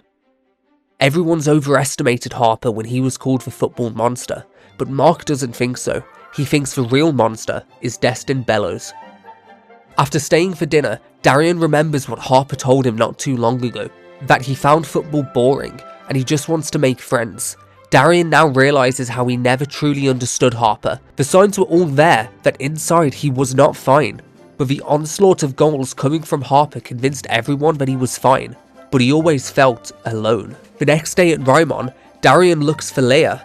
He finds her drinking tea and says that she sent a video to Eleanor. She's analysing the video in the club room and wants him there immediately to see what she's found. The footage was of Harper's injury. They're trying to figure out what caused his injury. It's terrible luck that Harper got injured on his birthday. Although it's likely Harper collided with someone, something is bugging Darian. Eleanor too thinks it's weird Harper got hurt in such a minor incident. And Darian spots something troubling. When Harper fell to the ground, the opponent didn't even touch his leg. He took a dive and screamed injury. And there's something weird on his boots. The day of his birthday, there was a gift in his locker room. Eleanor and Leah go to investigate this further because something nefarious could be at play. Later that day, the three of them visit Addison Norris, the Raimon manager, accusing him of orchestrating Harper's injury. Apparently, he called out to Harper before the game, giving him new boots, claiming they're from his dad. Harper put them on right away, since he never gets birthday presents. He probably felt surprised and happy that he just got one. However, Norris knew this. Harper told him one time he never gets birthday presents. The boots had a needle in them to inject a muscle suppressant. It made his muscles give out and he collapsed, hurting his leg. And he paid a doctor to fake a diagnosis, saying that it's career ending. Norris claims this is just speculation, but Darian has proof. The stadium cameras caught his conversation and they even have Harper's boots at hand. Norris ordered the staff to retrieve his boots, but they never did, because when Harper was being carried away, he told the staff that he wanted to keep the boots since they were the first present his dad ever gave him. They mean a lot to him. The equipment manager decided to honour Harper's request instead of Norris's orders. They have already confirmed how the boots are rigged. Norris gets agitated and aggressive in this moment. He lays his hands on Darian in an attempt to intimidate him. Norris finally breaks and reveals his true self. He thinks Raimon is this entitled cushy school. He hates Harper, he hates Raimon, he hates them all. Right in this moment, the police enter. Nellie Evans called them when she learned of Manager Norris's betrayal. Manager Norris blames Harper for what happened to his son. Back in Junior League, the only person who could keep up with Harper was his son, Isle Holland. Isle suffered an injury during a match against Harper. His football career ended after this injury. He couldn't handle the shock to escape and he ran into traffic to end it all. Isle could have surpassed even Harper. He was Norris's pride and joy. He blames Harper Evans for it all. He thinks his son also hated Harper Evans, unaware about their true relationship. Isle didn't take his own life because of Harper. Harper and Isle may have clashed in football, but shared no rivalry beyond it. They shared their training routines, they trained and improved side by side, sharing workouts, pointing out each other's weaknesses. They weren't only rivals, they made each other stronger. In one of the last posts from Isle, he says, "Harper, I only got to play football because of you. I can't play anymore, but will you keep playing for me?"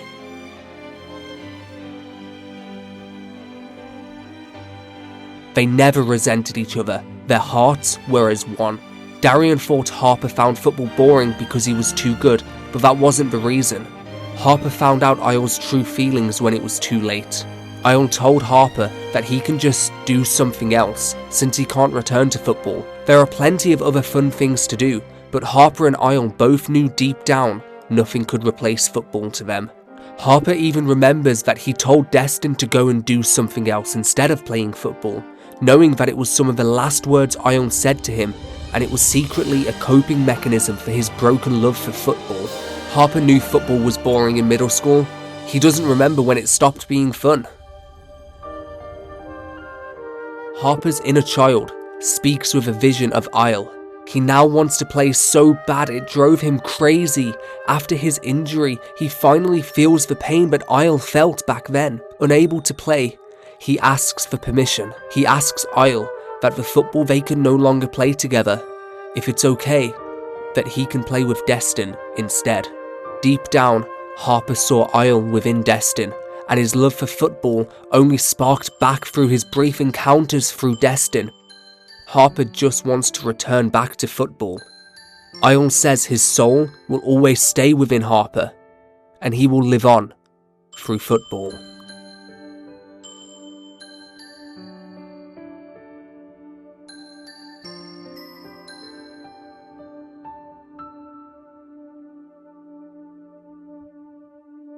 Norris didn't know that Isle loved football that much. He's now confused why his own son would take his own life. Maybe because he could no longer do what he loved the most. But actually, he didn't take his own life. He never even wanted to. The car veered off the road because of poor maintenance. The driver tried to hide what happened, and it was ruled as an accident. Harper is the future of football. He could lead everyone in the country to a new era, but Norris has taken that away. He feels tremendous guilt for what he's done. He feels the weight overshadow him. The policewoman, Maeve Smith, says her grandpa would never forgive anyone who uses football to do wrong, and they will keep busting people like Norris to clean up the game.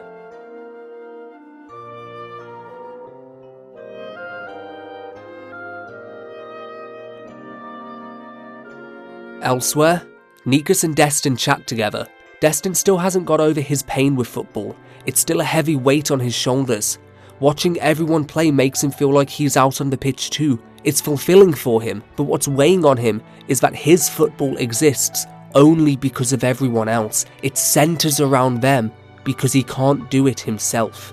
He is afraid he can't meet up to everyone's expectations, and the pressure gets to him sometimes.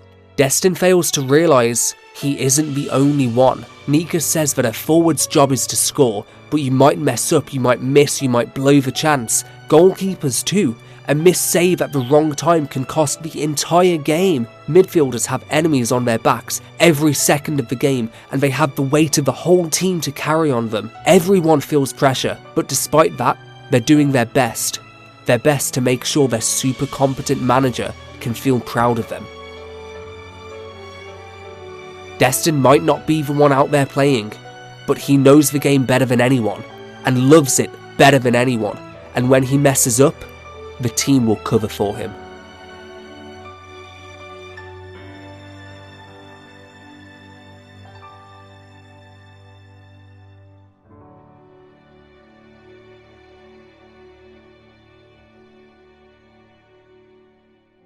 Harper is working hard out in the wilderness, and an old lady comes to visit him and feed him some rice balls. Harper only recently met this lady, but she notices he's been pushing himself so hard lately. He has to recover fast and be in top form so he can soon battle someone strong. And for a brief moment, it looks like Harper is having fun.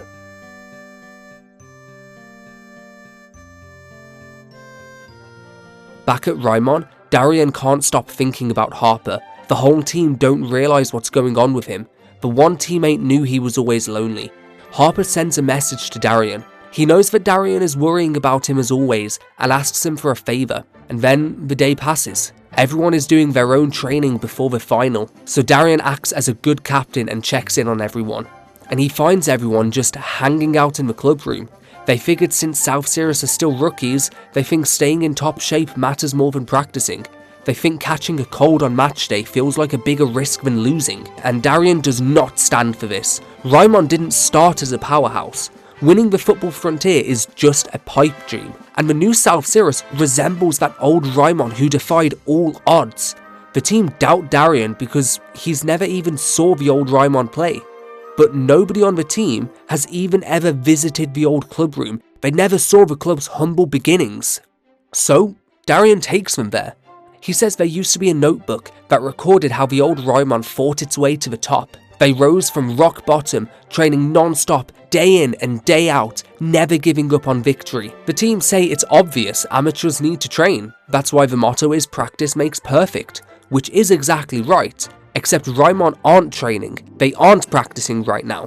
They doubt South Sirius and are confident that they aren't even that strong, but they haven't even watched a single match of South Sirius. They haven't watched them play, and still somehow doubt them. Darien has watched every single match in the finals, and they have one strong area where they outmatch even Raimon. Raimon don't have a manager. Nobody to lead them, nobody to direct them. The rest of the team believe manager Norris suddenly quit and vanished. Norris gave them the freedom to play their own way, which is what's caused this false sense of confidence. But he did also personalise everyone's training plan. Just the right challenge, just the right load.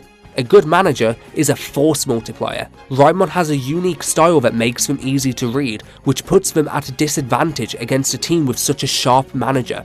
Raimon at this second refused to believe that even for a moment that they might be the underdogs here. Their status at Raimon controls them. Darien tries to make them realise that if they were a bunch of nobodies, how did they beat the prestigious Royal Academy? Royal is Raimon's top rival. Mark Evans even said it himself. Destin Bellows is a monster. The only way Raimon can win is by crushing their analysis with raw power built through special training. Otherwise, that upstart monster that came out of nowhere will devour them all. Darien insists the team must go on the most brutal training they've ever done, but he has one more thing to say. Something he's trusting Harper with. Later on, Darien needs to find a way to gain the advantage. He's looking for someone, and Leah spots him and comes by. The words power beyond analysis keeps ringing in Darien's head, and he thinks Raimon need fresh talent the enemy isn't prepared for, something they can't develop a strategy around. This person should be nearby. The 7th grade goalkeeper candidate, Matilda Shadebow. She crushed the evaluations, and right now she's over by the wall, doing something bizarre, and it freaks people out.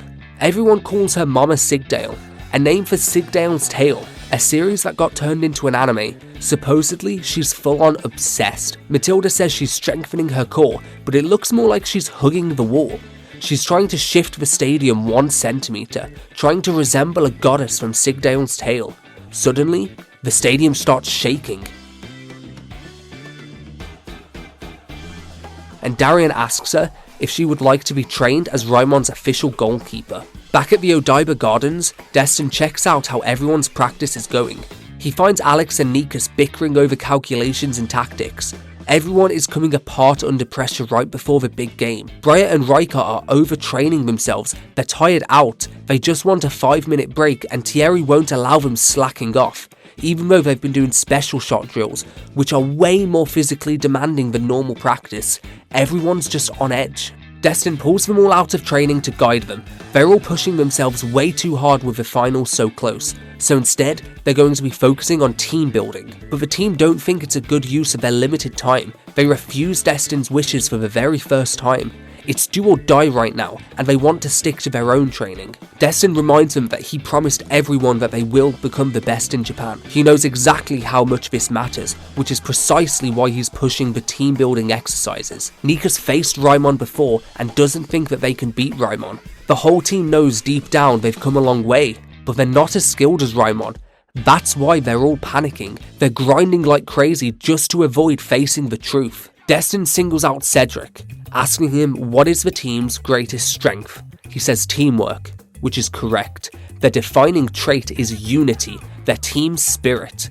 At this rate, they won't just lose, they won't even put up a fight. They realise they've completely lost their way. So, Destin has one of his crazy plans in mind, called the Position Shuffle Drill. The first step to unifying everyone again is to return to South Cirrus Junior High, and Destin tells everyone to play out of position, and they're up against the baseball team to remind them of their humble beginnings. The fated showdown begins once again, the football club versus the baseball club. The club positions are just too randomised, perhaps chosen on purpose. Riker is now the goalkeeper, Nikas and Briar double up in defence, Cedric, Mason and Ivan play as defensive midfielders, Amelia and Thierry team up as attacking mids, and leading the forwards are Cade, Davin and Alex, a complete unfamiliar mix-up. The team find this mix-up fun and refreshing. They trust that Destin has calculated everything, and they focus on just enjoying themselves as they learn a deeper appreciation for the roles their fellow teammates play. This game is a breath of fresh air, taking away from the stress, taking away from the pressure, and helping the team forget for a moment the big game about to come, and remember why they truly love football.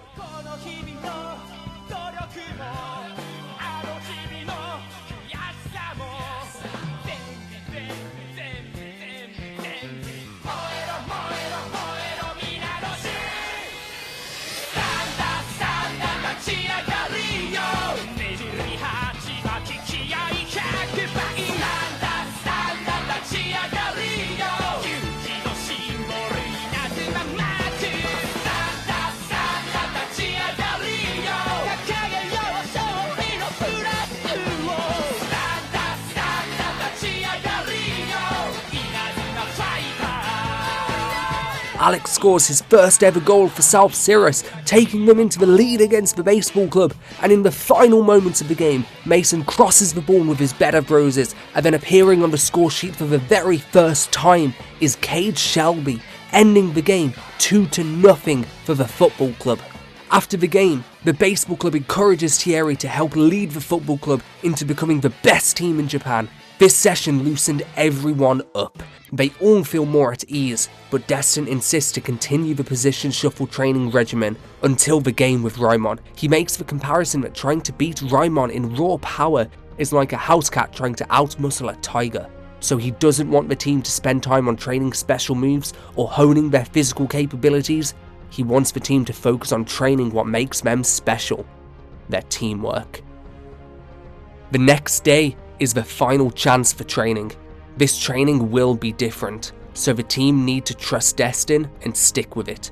He wants Cade and Alex to both respectively learn a secret shot move, even though their positions don't require them to ever shoot. After days of intense training, they've done all they can. They are aware how outclassed in skill and strength they are, but not in spirit.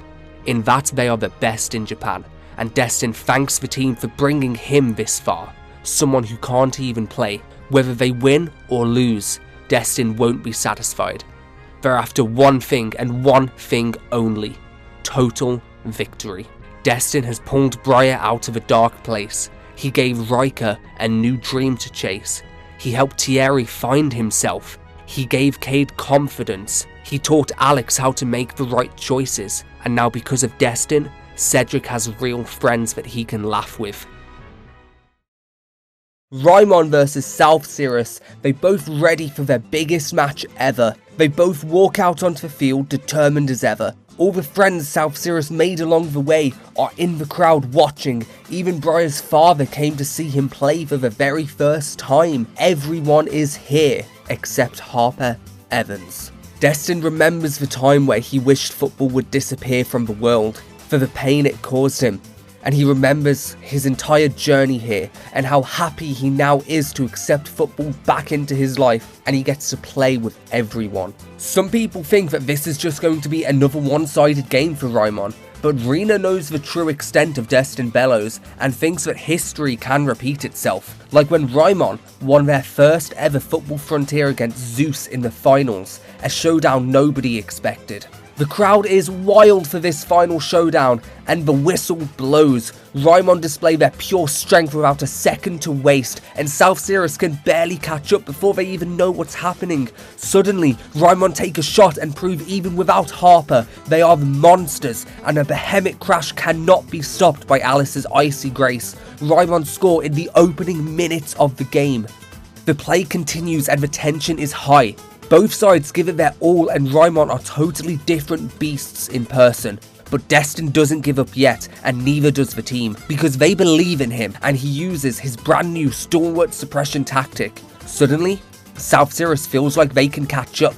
They can read Raimon's movements, they can see their patterns, their special training has paid off, and they feel in their minds that they can do this and prepare a counterattack. Nikas takes this chance with his Sunshine Splitter, but he doesn't aim for the goal. He crosses it into the box and is blasted towards the goal with a Spring Thunderclap, multiplying each special move together tenfold. Surely nothing can stop this, except the Raimon Keeper unleashes his legendary God Hand, his own interpretation, the Tiger God Hand, except the sheer power took him by surprise. He was the one who underestimated South Sirius. He was the one calling them a rookie team, and now he is paying the price. South Sirius are shutting them down completely. Darian couldn't prepare the team for this sort of attack. The match continues and South Sirius begin to dominate. Briar crosses the ball into Cedric and it's looking like they're going to score again, but the Raimon Keeper acts quickly with a fireball knuckle and suddenly Raimon head on the attack, but Alex won't concede again. South Sirius want to score one more goal before the whistle blows, but can they do it?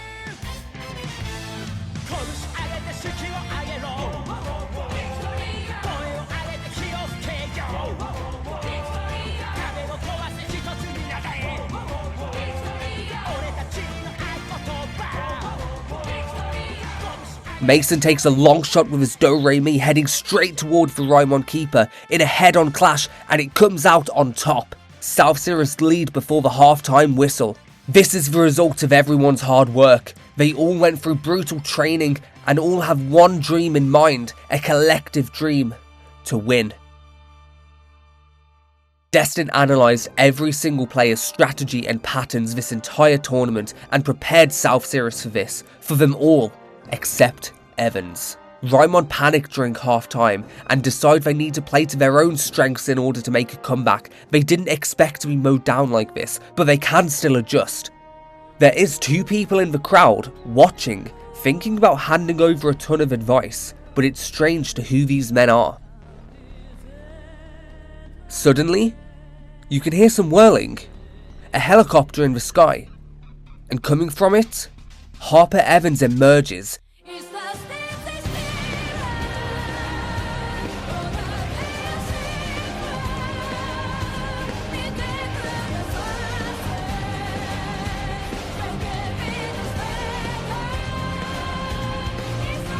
diving from the sky like a majestic bird, reminiscing of what Destin told him that one evening when he was leaving South Cirrus.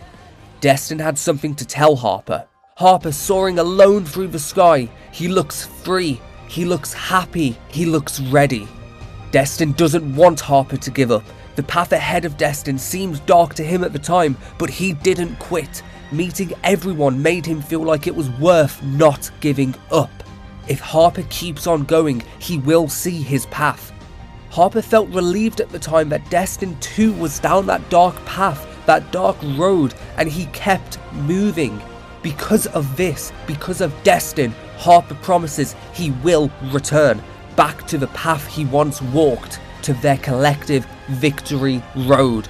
And in a shocking turn of events, Harper soars onto the pitch, greeted by his team who are overjoyed for him to return. Harper thinks this is the perfect time for a brand new special move to change the game around. If the training regimen that Harper gave Darian and Eleanor was completed, they should be able to pull off a new legendary move. But it's not so new. He's talking about the Inazuma Break, a move from the old coordinator's notebook from the old club room from so long ago. But it's a special move that they haven't even practiced. But Harper doesn't care about failure. Fail once, you just try again. Try as many times as it takes until you succeed. Again and again. Even if it's lame, just keep trying. There's nothing cooler than that.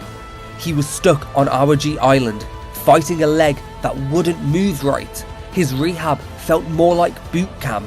When he saw his own reflection, all disheveled and desperate, he never saw anyone look so lame. But for the first time, football didn't feel boring. It felt amazing. A fire sparked inside of him, and he decided right then he's playing no matter what. He points over to Destin Bellows, declares his victory. No one can underestimate him. He's already analysed their usual strategies. The only way to beat him is by using on-the-fly tactics, to fight as the once proud and invincible Raimon. Life is a performance on the fly. Even if you fail, just try again. And that's why he's going to play football again. The second half begins, and Harper can't be stopped. It's all or nothing for Raimon. They have to make this up as they go along, and they can't be afraid. They must find a way to trifle over South Cirrus.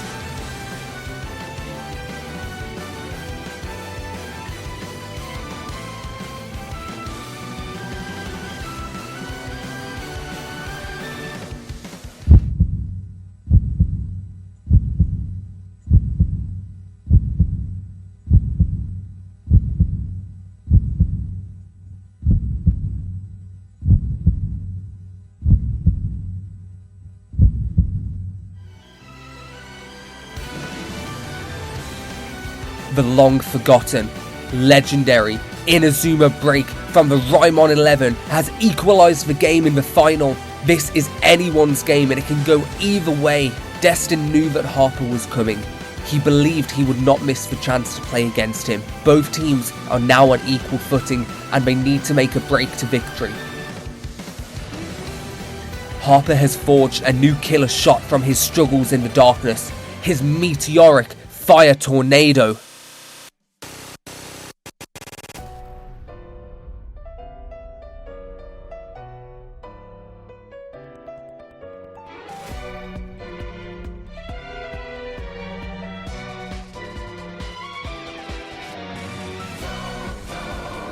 Raimon has taken that lead and Harper declares his victory to Destin. Raimon is back in their groove. Those two strange men from earlier continue to evaluate the game. One of these men is Mark Evans. He says victory is still out of Raimon's grasp for now, and Mark mentions that this other mysterious man has a kid that is waiting for him out there in the world. This man resembles the legendary Axel Blaze. Harper's aura is overwhelming. His mere presence is enough to turn the game around. This isn't just going to be another win for Raimon. It matters so much more, and it's because of Destin. He made this match possible. But in the distance, Destin ponders what move to make next. During the brief intermission after Harper's goal, Everyone takes a second to realise their dreams may have been crushed right here, and they need to break back into the right mind. Destin, however, is reactionless. He's emotionless, and his mother worries about him. Maybe he is broken. South Sirius can barely hang on in this moment. They're hanging on threads, and South Sirius is making a substitution.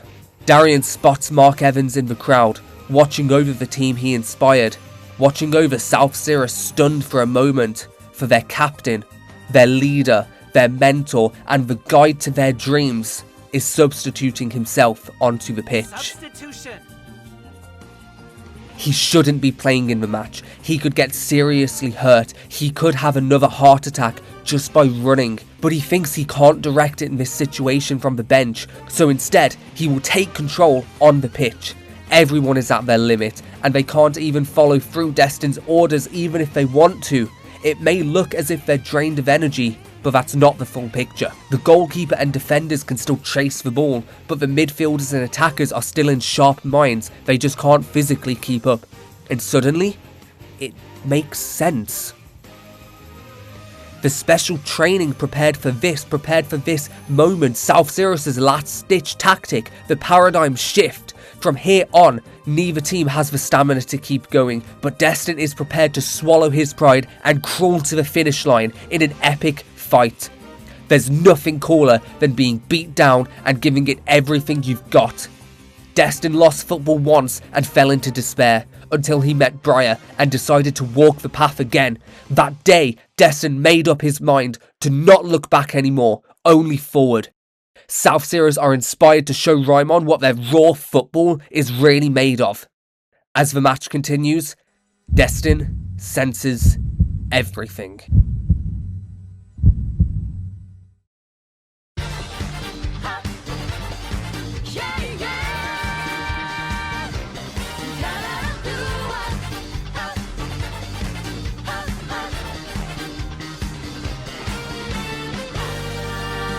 Destin can direct his attack routes directly from the pitch and lead them through hand signals. Destin has come all of this way to take down this football monster, and the end of his victory road lies just ahead.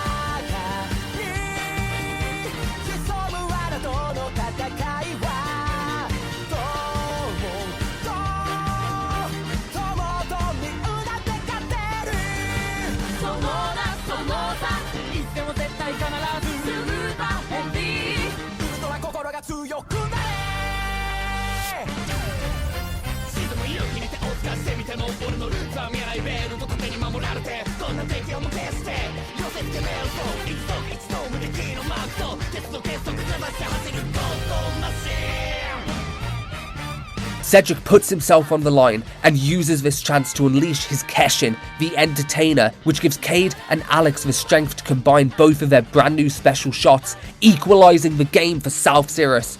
The game is split wide open once again, an absolute insane turn of events in the final. Suddenly, Raimon make a substitution, and they bring on Mama Sigdale to defend the Raimon goal. She will not let anyone get past her. Cade unleashes his mix and match personality and sends long balls through to Alex in the attacking end. South Sirius find where Destin is guiding them. He can see so far ahead. He is him. And on the other end of Cade's long ball, Alex takes the shot and is blasting towards the goal. But Mama Sigdale unleashes her goddess special save and throws the ball to Harper, where he unleashes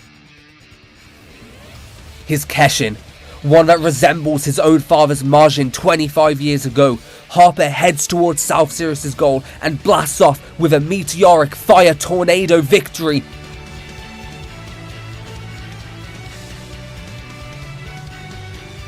Setting ablaze to the ground, setting ablaze to the goal before Riker can even blink. But Destin won't let this happen. Destin won't let them fall into despair. Before South Sirius can even process the fact Raimon took the lead again, Destin snaps them back into the right mind and persists through the storm. South Sirius only have 7 minutes left before their dreams are over. Cade leads the attack and takes another shot, but Mama Sigdale unleashes her fingers of Gaia. This sudden super sub to keep South Sirius struggling is the perfect strategy plan from Darian. Destin switches the team's gears again before they can process what's happened. He won't take a nanosecond break.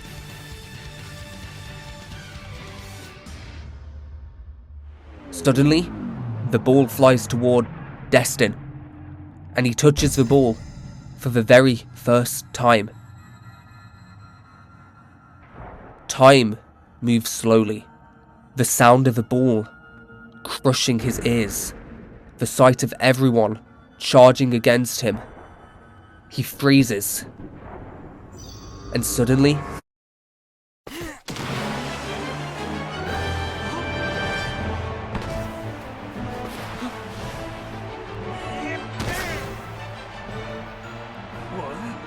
Why'd you send it there? There's no one there. Wait.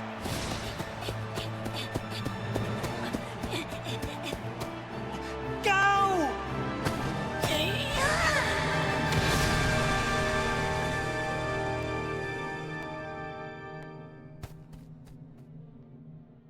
even Mark, watching this from the shadows of the crowd, now thinks this game is getting exciting. And Harper thinks so too. Harper will lead his team crawling through the mud and will seize victory.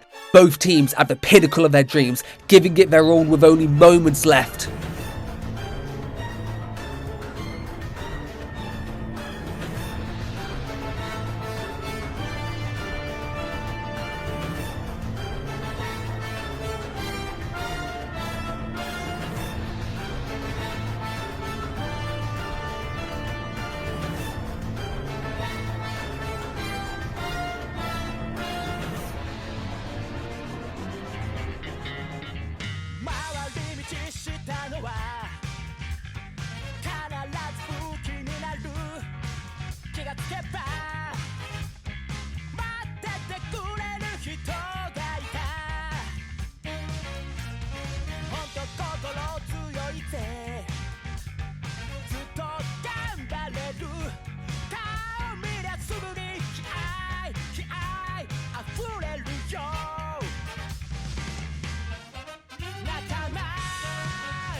Fighting right to the end, South Sirius and Raimon refuse to give up their dreams, and one side scores the final goal, and the whistle blows, which means South Sirius wins the Football Frontier tournament, taking the crown from the reigning champs, taking the title from the legendary Raimon. The underdog spawned from nothing came and took everything.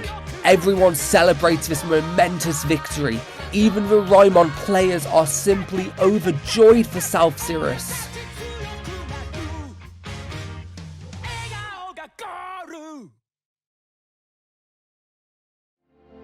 Next time, let's team up. Make waves overseas. The world stage. Yes, the world!